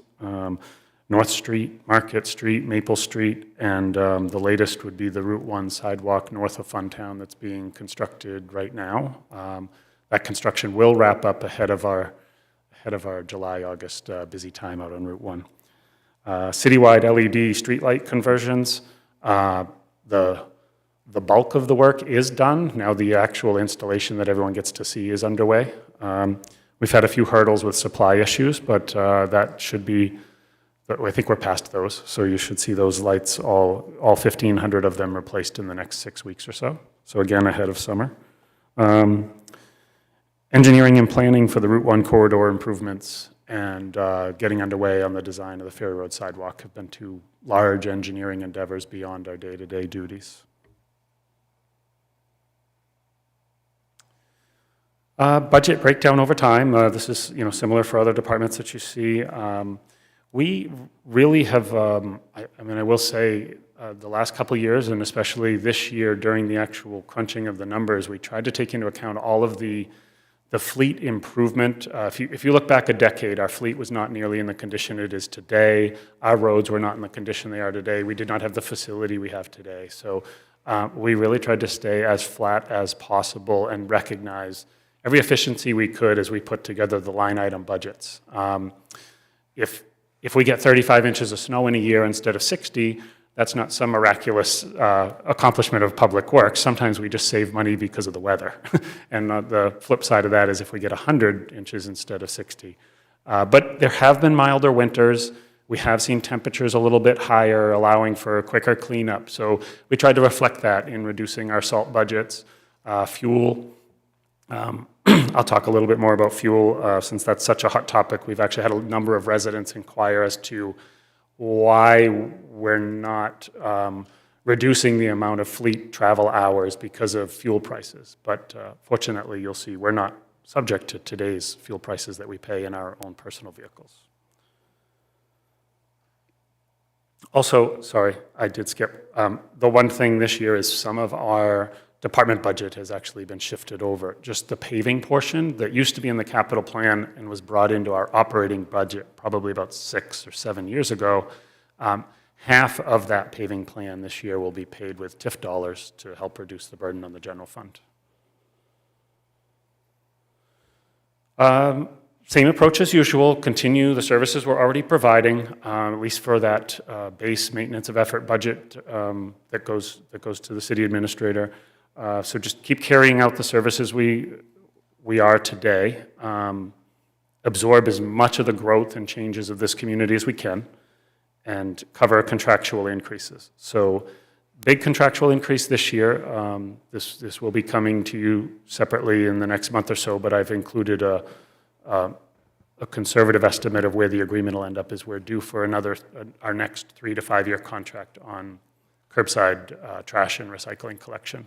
As you can imagine, with a lot of contracts, we're in that kind of market adjustment phase. So that contract is anticipated to go up higher than the last 3 years. We've been fortunate to only have a 2% increase in that trash and recycling, and with no growth escalator or anything. So this is a year where we're due for a new contract, and the prices will reflect that a bit. But it is included here to cover that. Materials and supplies.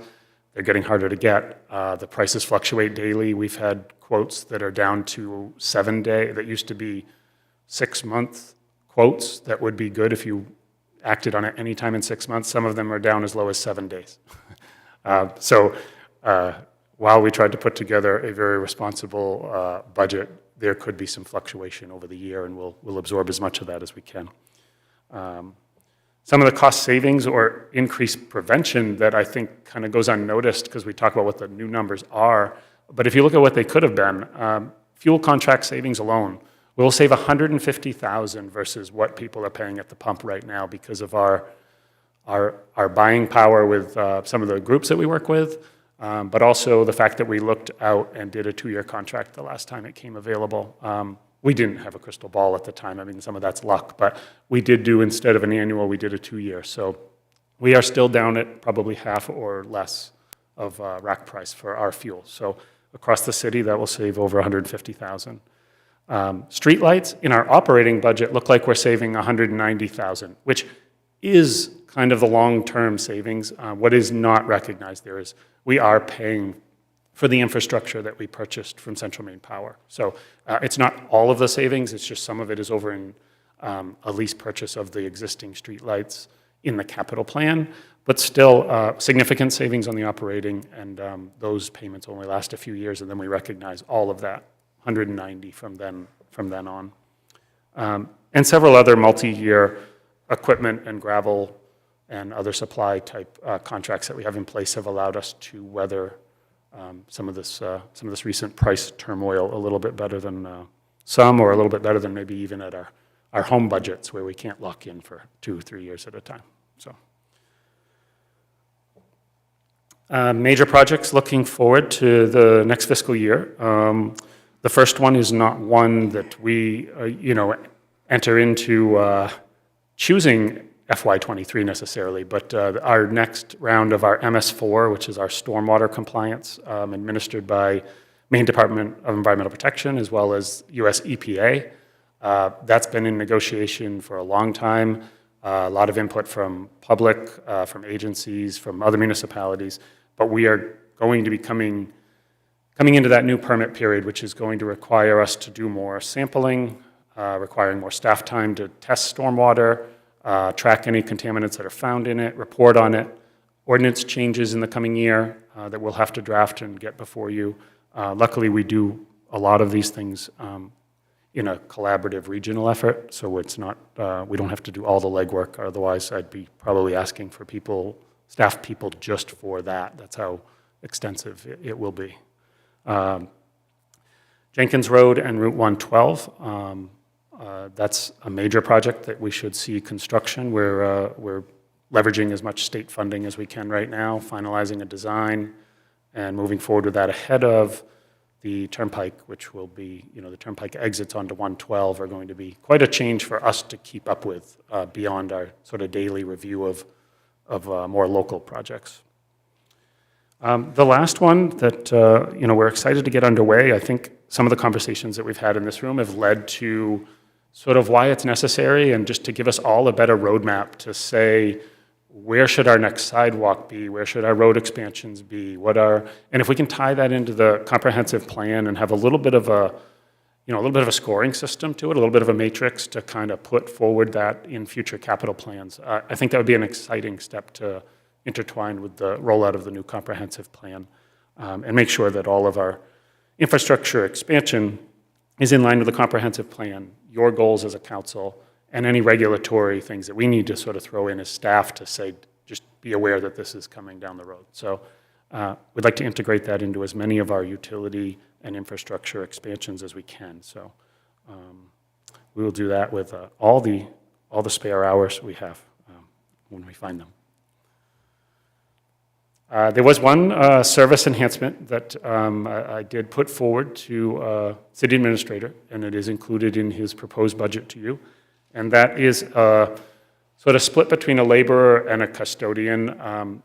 We've definitely been challenged in the facility. So facilities was brought in under Public Works and consolidated, but the number of facilities we need to clean, maintain, it's a lot. We've gotten rid of essentially all contracted cleaning services across the city. We're doing it all in-house.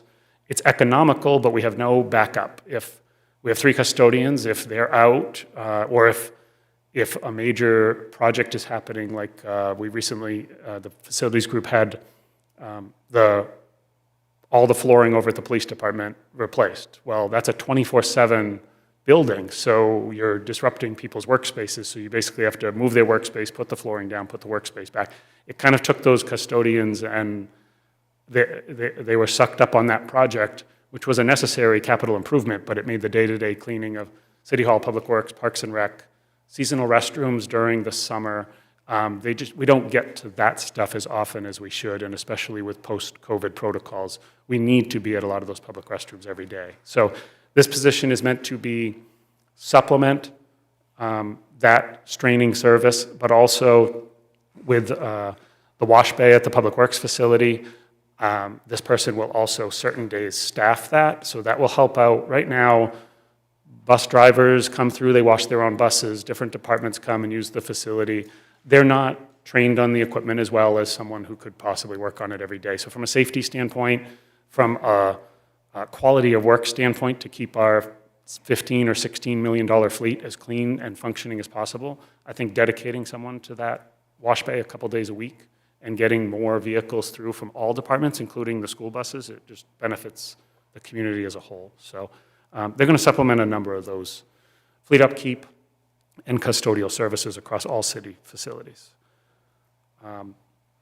This is definitely I think that's really it. So this is where I always like to ask if there's any services, doesn't have to be tonight, and I probably won't have a number off the top of my head, but if there are any services you want Public Works to expand, it's hard to think about some of those services that are provided other times of the year, but now is the time if we were going to expand sidewalk plowing or something like that, now is the time when we actually have to start doing it.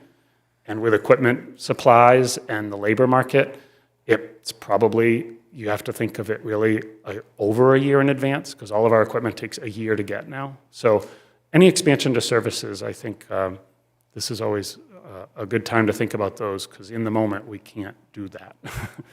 So that's all I have for operating. We'll jump into capital after we address operating questions, if you have any. Councilor McPhail. Just one quick question with the new custodian laborer. Seasonal restroom, is that also going to include the trash pickup, or is that under Park and Rec? Because I know the last 2 seasons, specifically down to Bayview and stuff, there's always been an issue with the overflow of trash not being picked up timely, or... They can, so that is a service. The trash cans are emptied by Public Works staff. We do, every weekend, we rotate through a large number of our staff. Every weekend day is taken care of. Most weekdays they're down there. I will say the use and the frequency of emptying them has increased dramatically over the last few years.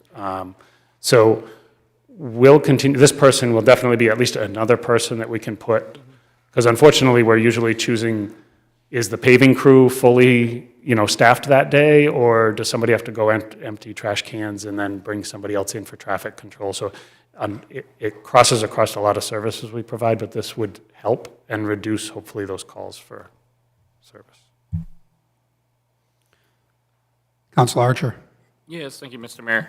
I'd say over the last couple months, I've had a couple constituents reach out about the transfer station. Can you just do a little bit of research, nothing major, but what would be the cost to have a swap shop, or whatever they call those, where residents can just drop off like new to used goods, where another resident can grab it for their own purposes? With all this growth and stuff, I've heard that they can also take away from the trash that we're committing, and we can just have it repurposed. I know we have the space down there, but again, if you could just look into to see the feasibility of something like that. I think we can really implement that. So we had a great swap shop going pre-COVID, and then during the COVID times when we were restricting occupancy, telling people to stay in their vehicle, I mean, there were a lot of steps we were taking up there, reducing contact with the employees. I think we can really reestablish the swap shop we had going. Because there's an interest, again, with a lot of people, again, building, buying, coming into our community, or leaving, vice versa. I mean, I know people have dropped off, like, chairs. They've dropped off very usable goods. Yep, I think we can get that back up and going, and I do not see a cost that I'll have to bring to you for that. So, Pat, there was a question posed to me earlier today, and I haven't had the opportunity to look it up online. Grass clippings, do you take those at the transfer station? Yeah, grass clippings will just go right in with the leaf and yard waste. So leaf and yard waste, residents free, local contractors that might do multiple, contractors have a small fee to pay, but if you bring it up yourself, it's free. Thank you. And then also, you talked about a couple of minutes ago about new service, and as you have seen over the years, there's been a ton of requests from Ross Road, realistically from Ross Ridge, where people walk up the Ross Road sidewalk, and you talked about expanding plowing, sidewalk plowing there. And what is the purpose of where the city currently plows today? Isn't there a policy of some sort that says within a certain mile or certain distance from a school? Yeah, we've pretty much stuck with that core plowing. We have primary and secondary. They're all based on how close they are to a school and whether or not the road is a main thoroughfare with thousands of cars a day versus a dead-end street that has hundreds. We'll do the primary routes first, then on to the secondary. The only place that we stray outside of the distances is really Ferry Road, which is always predating my time. It's just always been done as a recreational use area after and only if time permits between storms, and all other sidewalks that we plow regularly are done. The city has never, we've talked briefly about it, the city has never explored some of the policies in other communities where all sidewalks are done. Oftentimes they have something where outside of a certain area, homeowners are required to clear the snow on their frontage. Short of that, I do not know of a community that plows every sidewalk in the city, say. And then some of the roads, it's not as simple as just adding someone to plow them because they actually were never designed. Ross Road is actually one that does not have 5 feet of clearance, enough for our sidewalk plow to go around utility poles and mailboxes. So there would actually have to be some easements, some widening of pavement, and so, that one would take a little bit more. Some of them, it's just purely manpower and the sidewalk can support it. But many places we don't plow sidewalks today have been encroached on by either utility poles, retaining walls, whatever it may be. It's our toughest service to provide, whether we do about 35 miles, 35 miles, 10 miles, or 100 miles. I think it's always going to be one of our more challenging services, just because when stuff refreezes in a sidewalk, it doesn't melt off into a catch basin, it just stays there. So you can sand it, you can salt it, but you're going to have the same slip and fall issues the very next day. So more people are out walking year-round. We've tried to expand it a little bit or increase the frequency of sanding and salting on sidewalks, which we never used to do at all. But yeah, it's a challenge, so we can certainly tackle more if you would like, but it will come. We're pretty much stretched out with our existing equipment and labor. Thank you. Any further discussion or questions? Councilor Gunn? Thank you. Thank you, Mr. Mayor. I just want to piggyback on what the mayor said, because I, as the Ward 3 councilor, I get about 3 or 4 calls every winter about the sidewalk going up to Route 1, and if it's difficult to use the plowing equipment without easements, like you said, I'm interested in just what the numbers would be in terms of, getting those easements or what could be done because you have such a potential for foot traffic. I mean, they use it during all the seasons with the exception of winter if the thing is filled with snow. And because it's in such walking distance to Hannaford and all these places where people want to walk and they're not using their automobiles, and which is, if you think about it, at the end of the day, we want to encourage people to walk as much as they possibly can, not only for the recreation, the exercise, but also because, less wear and tear on our roads, though. So I'm just interested in the numbers myself, because like I said, since I'm getting feedback from different people every year, I'm at least politically convinced that people would actually use the sidewalk if it was plowed, though. If it was the same 3 people, I'd be like, oh, it's one of those things where a decision's been made, but I'm leaning towards maybe it's something we should at least look at, just because, because we're not talking about a neighborhood that's like 10 miles from the downtown. We're talking like people that, Hannaford's literally right there. They could be there in 10 minutes if they knew they could walk there safely. So it's just something I figured I'd throw that on there. Absolutely. Yeah, Thank you, we can get appreciate that. Thank you, Pat, appreciate that. Any further questions, discussion? Thank you very much, and we'll be moving on to capital plan. You're still stuck with me, just for the first half of it, though. And And then think that's- Glennis will review some of the finances.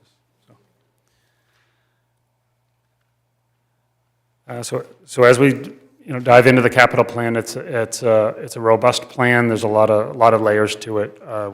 We have tried to condense, make it as transparent and visible, but also not list every single little tiny project we're going to do. So you'll see a lot of project account headings that we've kind of transferred to over the last 5 or 6 years.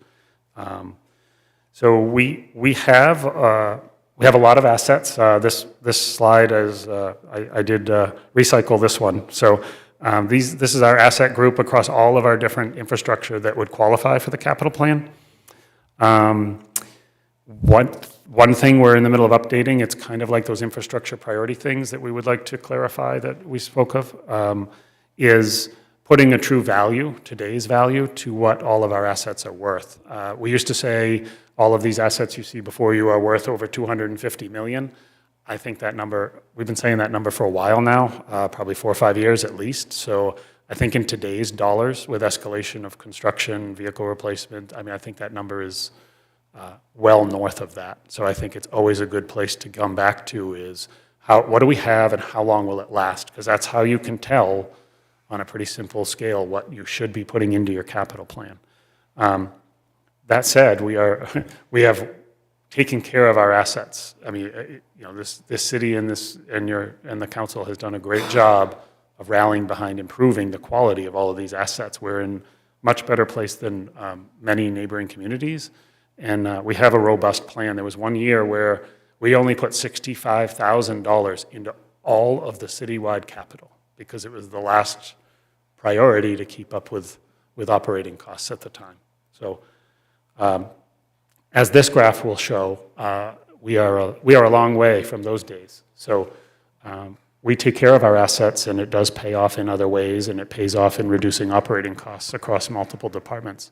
But you can see this year we've made use of a new reporting tool, software package that allows everything to be in one place. So we can display the capital plan to you in much clearer ways across as many years as you want to see than we've ever been able to before. And this is only with basically city staff and Glennis and I using this tool over the last maybe 6 months, and that's all.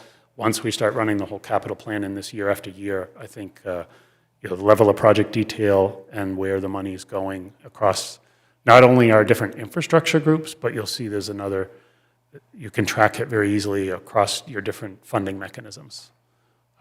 So the rest of it, we always provide a 5-year capital plan, so you can see all of this $28 million worth of work is 75 different capital request categories. So there are projects planned for all 5 years, but the rest of the presentation usually we'll focus on just 2023 because that's enough to wrap our heads around. So for FY 2023, these are all of the different projects or categories that are funded in that $6 million. There's 40 different line items.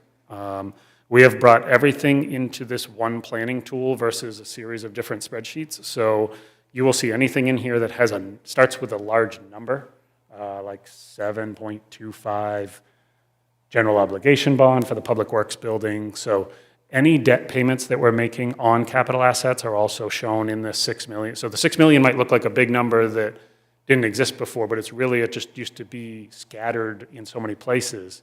But to bring all of our payments and project planning into one tool is very valuable to see what are we really putting into our assets. So you'll see other ones that say annual in parentheses. So those are accounts that it might be building maintenance interior finishes. So what that account would pay for is the painting of the city hall that occurred, any replacement of flooring in city facilities. Anything we do to any city facility inside will be funded out of that one line item, rather than list out every $10,000 project that we do. The whole fleet section there, that would normally be covered in a different area of the budget, but we're displaying it all collectively. So that is every vehicle that we plan to replace. That would be done through the lease purchase mechanism, where those will be, other leases will fall off, and we'll replace these 12 to 20-year-old pieces of equipment and start a new 5-year lease payment on it. And that cycle just keeps going. So we target replacing around $1 to $1.4 million worth of equipment each year. Happy to go back to this one if there are questions about specific projects. Something unique to this year is just the amount of non-general fund dollars we're able to leverage. So very robust use of TIF funds for the capital plan. So this is that $6 million 2023 capital plan broken out. You can see grants at 20%. That's because that includes, we put any of the ARPA projects that are in the capital plan under the grant funding mechanism. This tool is great for dividing. Some projects are, 10% general fund, 40% TIF, and may have a state grant for a portion of the match. So this captures those projects that have maybe 4 or 5 different funding mechanisms. Lease purchase is essentially the vehicles and also the city streetlights that we purchased last year. And then you can see what we're paying in bond payments has all been entered into this as well. If there's any, maybe Glennis can run through the finances, and then we can both answer any questions you may have about any specific projects.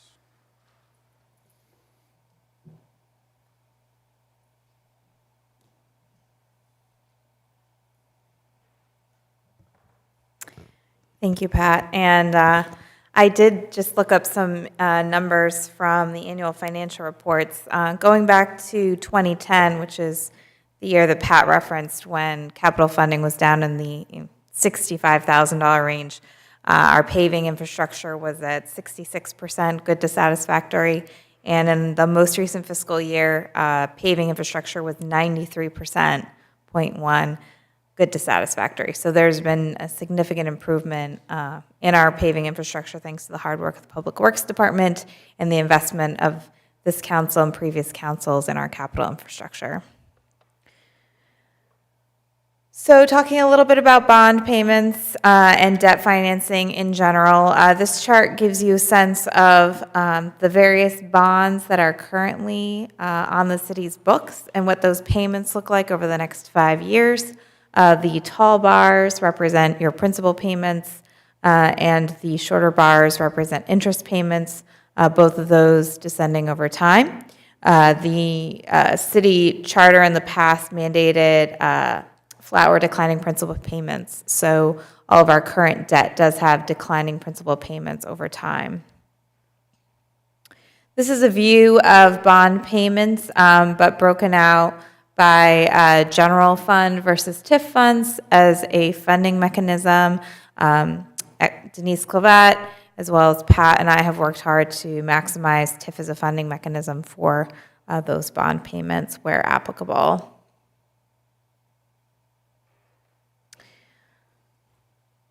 I often get the question, bond principal payments over time, when will we see a big drop-off? We do see over the next few years, on average, a drop in principal payment costs of about $50,000 a year, some years more, some years less, going out to fiscal year 2029, which is when we have a significant drop-off. That's on the $4.1 million of general obligation bonds for roads. And then the next big drop-off is really out to 2040. When we have the 2018 Route 1 sewer and general infrastructure bond payments fall off, and then 2041 when the fire station falls off of our debt. So there are some small drop-offs in the next couple of years, but unfortunately nothing significant, at least for about 7 years. This is a shot of our vehicle replacement financing over time, sustainable funding. It's hard to say whether what was sustainable funding in terms of our calculation last year. We did not update this number for this presentation. Over time, for this year in particular, what could be considered a replacement value or feasible in today's market is probably quite a bit higher than what we were looking at last year. However, over time, the planned asset replacement schedule does hover right around a sustainable funding level, going up and going down depending on what vehicles we're looking to replace. Most significantly, we do have a fire truck coming up that will be significant cost. This gives you a sense of funding sources. This slide is a little bit outdated, so I do apologize. This happens when you're collaborating. In this year's budget, there's not energy funds sustaining our lease schedule. Instead, we're using TIF funds to offset some qualified purchases, perpetuating the amendment made at the end of last year's budget cycle to fund a portion of the fire truck and some public works equipment to the tune of $46,000 a year. And then we do have ongoing wastewater treatment plant as part of our lease schedule that sustains their cash position over time. And of course, the ambulance fund, as I had referenced earlier, covers the cost of lease payments for ambulance-specific equipment. Are there any questions for either Pat or myself regarding the capital plan?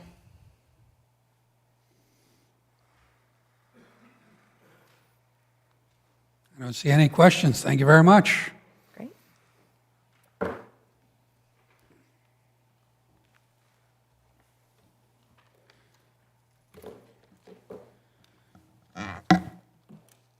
We'll now move on to administration, page 61 in your budget books.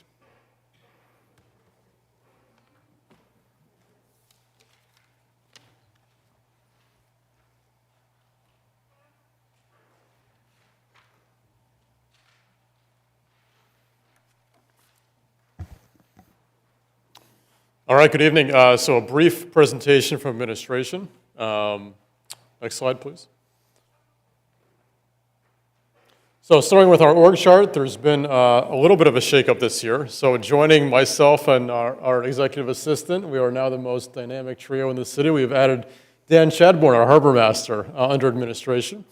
As you know, we moved Dan to a full-time status, and he now is housed under administration. We've also obviously moved his base salary into our budget also, which you'll see is our really only major change over last year. Next slide, please. So what does administration do? We provide oversight of 15 different city departments. We, of course, the bulk of our work is managing daily operations for the city. Union negotiations, we are engaged in 5 contracts over the last year. We have one more coming up this spring, the fire contract, which you'll be seeing coming forward in the coming months. Employee relations and personnel matters and staff development have really been a big focus of ours. We act as a liaison between the city council and staff. Budget development and implementation with our finance department is another big piece of our responsibilities, especially in the beginning of the year. Meeting with members of the public and business owners to resolve challenges and all of those incoming inquiries from members of our community. We work extensively with the public. Council agenda and management, of course, with our mayor and deputy mayor. And we also work quite a bit, obviously, with support entities, advisory boards, and commissions, and working to build strong relationships and partnerships with those across the city. Slide, please. So obviously, the work of administration is to implement council policy, and so we'll just refer back to our council goals and focus areas that we adopted this year. I think it's important to trot these out as much as we can so they don't get put on a shelf and forgotten about, but these are the goals and focus areas that we really do try to live by every year. When we talk about doing the budget, and we talked about ARPA funds this year, we really do try to fit all of those goals and objectives into these areas. So of course, financial stability came out on top this year. Schools and infrastructure was quite high. Economic opportunity, growth and innovation, governance, slide. Transparency and engagement, livable community, environmental sustainability, and organizational excellence. So we really do on a daily basis with all that we do, try to remember these goals that we set every year and try to live by them and try to fit all of the work we do into these areas. Slide, please. So you'll see our administration budget over last year is pretty much spot on to where we were last year, with the exception of moving the harbor master's base salary into our budget, which is where you see the increase. But otherwise, when you look at the pie chart, you look at the breakdown, you look at the percentages, we are very, very close to last year. So that is our brief presentation for our small department of administration, and happy to take any questions. Thank you. Any questions for City Administrator Kainrath? And Brian, just, this slide does not match the page 63 of the packet. So we just want to, might update that. Okay. And what is the major difference? Some of the numbers are wrong. Supplies are at 1.7% instead of 2% that you have on the slide. Yeah, I think it may have just been rounded Yeah, up for it this just- pie chart. Yeah. Any other questions? No questions. Thank you Thank very you. much. Council, that concludes the budget presentations for this evening. There was a request from the police department and city administration to take a vote to move new business item B, a budget amendment number 7 for the purchase of police cruisers, up to action items for a first reading. This is to get moving forward on the possibility of replacing some old cruisers that they need to get done quickly. So I'll entertain a motion to move new business item B up to action items. Other than that, we'll have it as new business today, and it'll be back before you for a first reading next week. So moved. Counselor, was that Archer and then Johnston? Yes. Thank you. Any discussion? Seeing no discussion, roll call vote. Counselor Archer? Aye. Counselor Purdy? Yes. Counselor Gunn? Yes. Counselor Berman? Yes. Counselor Hatch? Yes. Counselor McPhail? Yes. Counselor Johnston? Yes. Motion passes 7-0 to move new business item B up to action items, and that is Counselor McPhail. Thank you, Mr. Mayor. The City of Saco assigns residential and commercial addresses to structures, oh, wrong, sorry. I got the wrong one. Page 16 of the packet.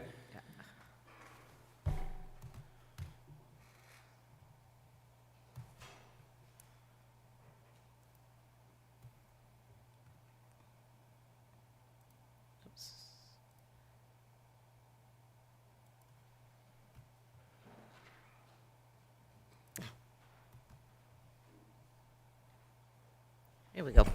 All right, thank you. The police department has identified a critical shortage of vehicles due to supply chain issues. A dealer has notified us that Ford Explorers will be available for purchase in May, but that future orders could be delayed as long as 24 months.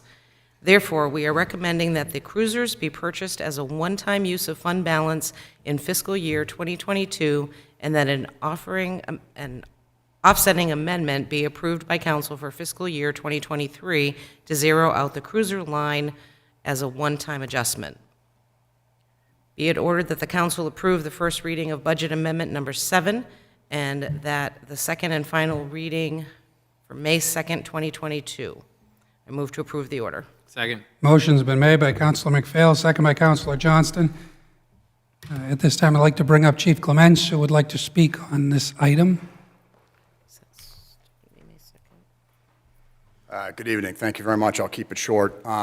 As I mentioned during my budget presentation, and I know that you're all seeing it as well, and whatever work that you do, the supply chain issues are becoming a problem. We've been checking around to see what's out there for cars, and our fleet manager's done an amazing job. He's identified some cars we can get now, but we need to get them now. And then he checked with a couple other dealerships, and one of them for the 2022s, they sent back subject to factory building them. And I know that Chrysler recently stopped producing police cars. So if you ordered Chrysler or Dodge Chargers and you haven't got them yet, you're not getting them. So we're seeing this with we're seeing it with Chevy, we're seeing it with Dodge, Ford. What we're hearing is if you order 2023 2023 Ford Explorer police vehicles, expect 24 months. And I don't think our fleet can sustain that. So I know it's kind of an unusual thing. Usually we'll buy 3 cars. I'm asking for 4. We'll park them until the vehicles hit the mileage, but the reason for the 4th one is if, for whatever reason, a vehicle gets damaged to the point where it can't be repaired, there won't be anything that we can get, and our fleet will go down. So this is, you know, I think if we do this, when we trade in cars, we'll get the money back. You know, we'll get some money back, so it'll put me back down to where I normally would be. But it's one of those things that I think we need to jump on this a lot sooner than waiting till July. Thank you, Chief. Any questions for the chief? No questions. Thank you very much. All right, thank you. Appreciate it. Any further discussion on the item? Councilor Berman. Thank you. Just on the mechanics, it looks like we need to reallocate funds from this year's unallocated fund balance to cover these cruisers, but then next year's budget will need to be adjusted to zero that out. Does that happen automatically with this vote, or will you prepare one for the packet? What's the mechanism for that? So council would approve this as a budget amendment for 2022 on its own, and then I will prepare as part of the list of motions I'm preparing for Monday, May 2nd. You'll see a draft motion to reduce use of unassigned fund balance by an offsetting amount. Thank you. Any further discussion on this item? Roll call vote. Councilor Archer? Aye. Councilor Purdy? Yes. Councilor Gunn? Yes. Councilor Berman? Yes. Councilor Hatch? Yes. Councilor McPhail? Yes. Councilor Johnston? Yes. Motion passes 7-0. Brings us to item new business, and new business item A is Chapter 186 updates addressing standards. And I believe at this point we'll hear from Deputy Chief of Police Corey Huntress and Director Code Enforcement Dave Toomey.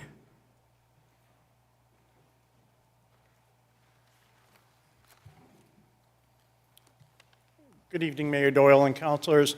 We're asking for some changes in Chapter 186 when it comes to addressing. We're a little more inclusive here in Saco. When it comes to addressing, the state looks to who has a city assigned as their addressing officer, and that's who they go with. Here in Saco, we have a committee where it's police, fire, code enforcement, wastewater, the city administrator's office, planning, and we get together to determine what is the right thing for Saco for addressing. When we looked at the code in 186, it was kind of lacking, and it was more arbitrary as we were deciding, how do you decide we have streets that have multiple names, such as you have Lincoln Street, Lincoln Road, you have North Avenue, North Street, where I live. so which one do you pick on renumbering, which has a life safety issue of if the fire department or police department or EMS gets sent to Lincoln Road and they go to Lincoln Street and somebody's having a medical event up there that can be life-threatening.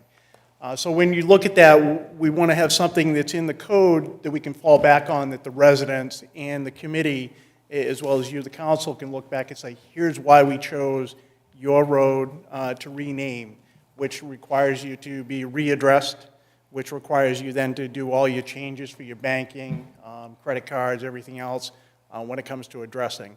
So that's what we're asking for by having these changes done to Chapter 186, is to really bring in line what we're looking for when we do the addressing, what we're changing for life safety issues.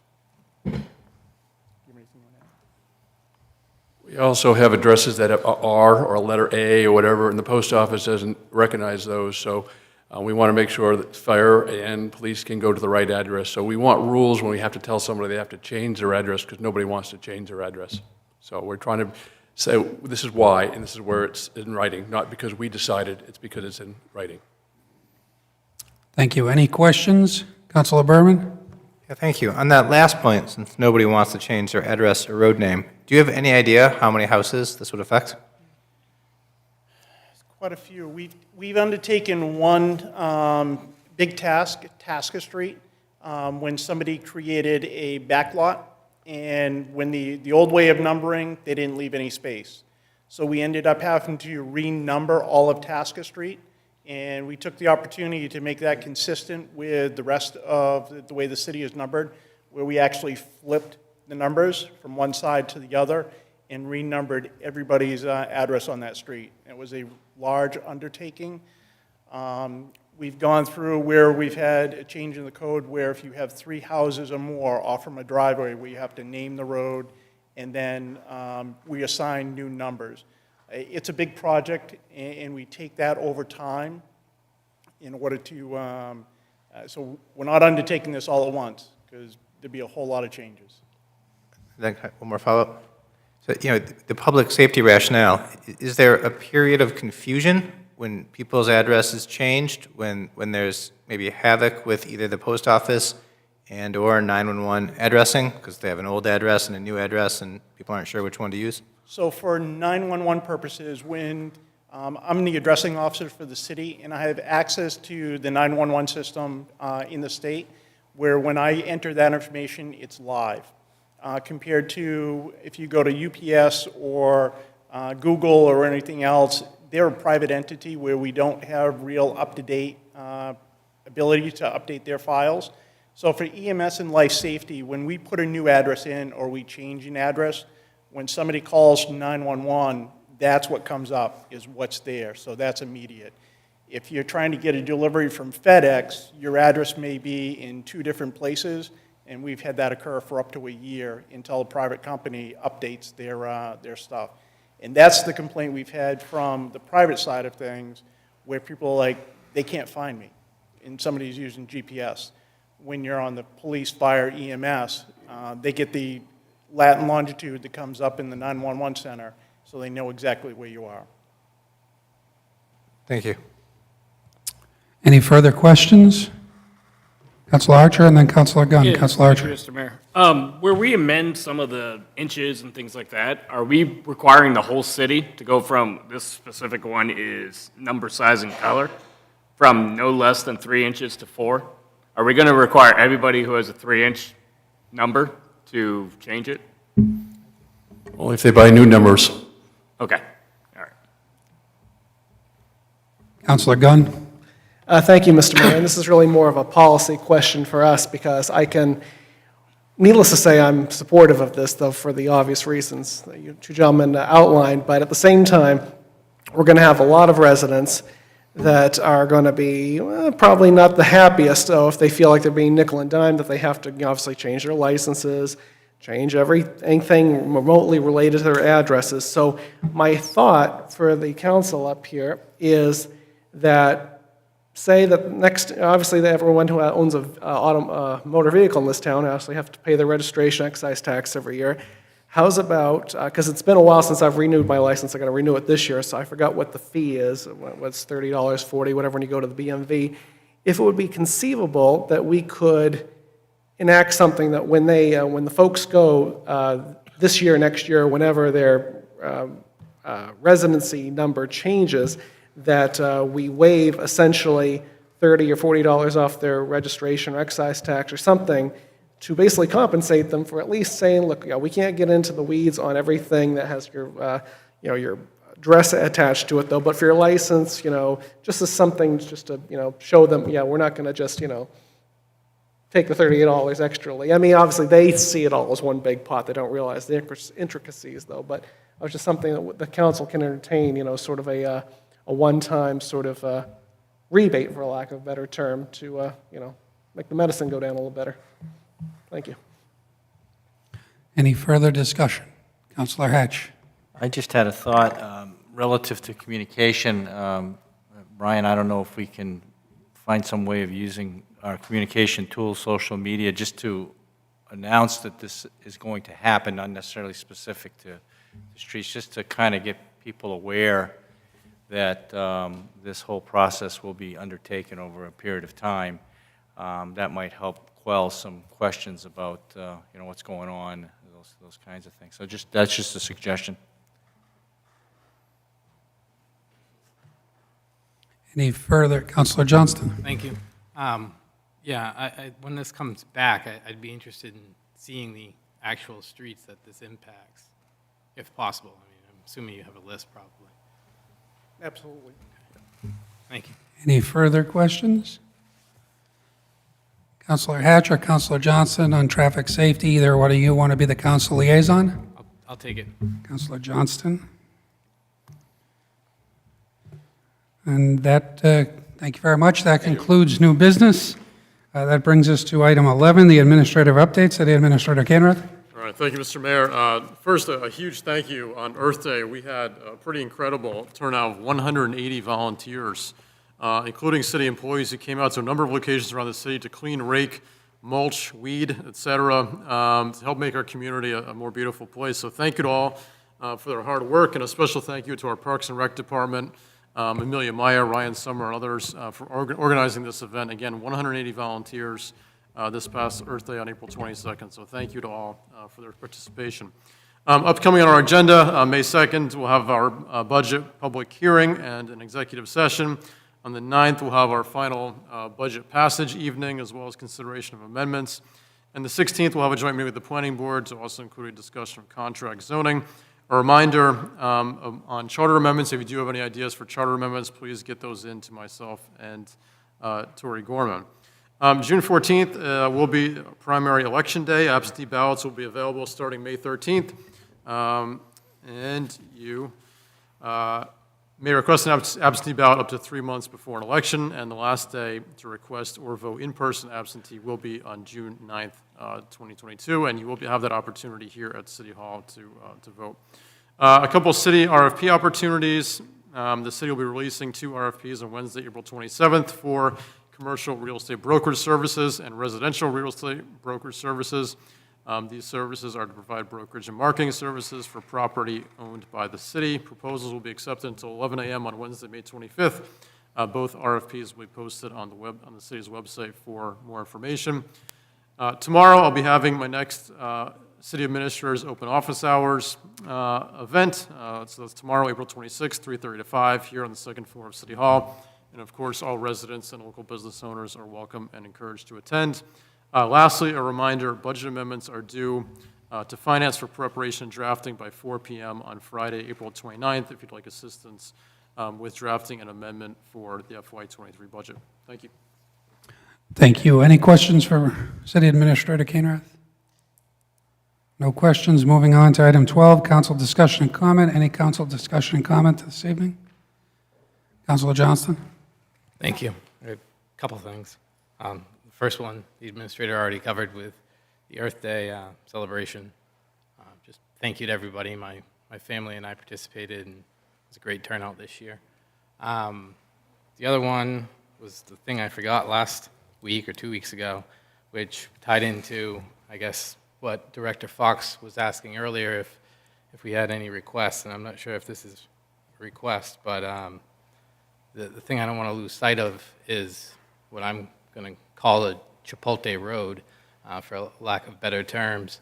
Now that that's gone through that process, I'm not sure if the city has the deeded access or not, but as part of this upcoming year, I'd like to see that, whatever is needed to move that forward as far as engineering study done. So if there's a cost with that, I just ask that I can make that amendment in this budget so that it can be funded to look how to build out that road and acquire the other easements we need. The other thing was, so, you know, I've brought this up several times. I'm just going to bring it up again, which is, you know, over a year ago, I asked that contract zones be incorporated into the zoning ordinance.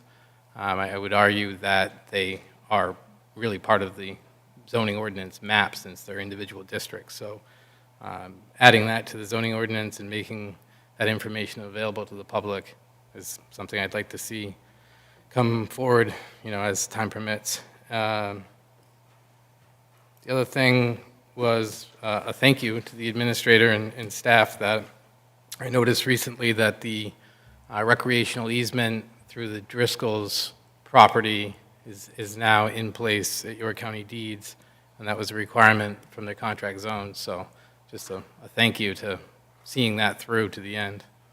That's it. Thank you. Thank you. Any further council discussion and comment? That brings us to item 13, executive session. Is there someone willing to read into executive session? Councilor Hatch? Thank you, Mayor Doyle. Be it ordered that the City Council enter into executive session pursuant to MRSA Title I, Chapter 13, Subchapter 1, Section 405-6, Personnel Matters. Motion's been made by Councilor Hatch. Is there a second? Second. Second by Councilor McPhail. Any discussion? Roll call vote to enter executive session. Councilor Archer? Aye. Councilor Purdy? Yes. Councilor Gunn? Yes. Councilor Berman? Yes. Councilor Hatch? Yes. Councilor McPhail? Yes. Councilor Johnston? Yes. Motion passes 7-0 to enter executive session at 9:07 PM.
Okay. Is there a motion to exit executive session? So moved. Counselor Hatch, is there a second? Second by Counselor McPhail. Any discussion? Roll call to exit executive session. Counselor Archer? Aye. Counselor Purdy? Yes. Counselor Gunn? Yes. Counselor Berman? Yes. Counselor Hatch? Yes. Counselor McPhail? Yes. Counselor Johnston? Yes. Motion passes 7-0 at 9:52. There is no report. Brings us to item 15. Is there I'll entertain a motion to adjourn. So moved. Counselor Hatch, is there a second? Second. Second by Counselor Berman. Any discussion? Roll call to adjourn. Counselor Archer? Aye. Counselor Purdy? Yes. Counselor Gunn? Yes. Counselor Berman? Yes. Counselor Hatch? Yes. Counselor McPhail? Yes. Counselor Johnston? Yes. Motion passes. Meeting is adjourned at 9:53. Have a great evening, everyone.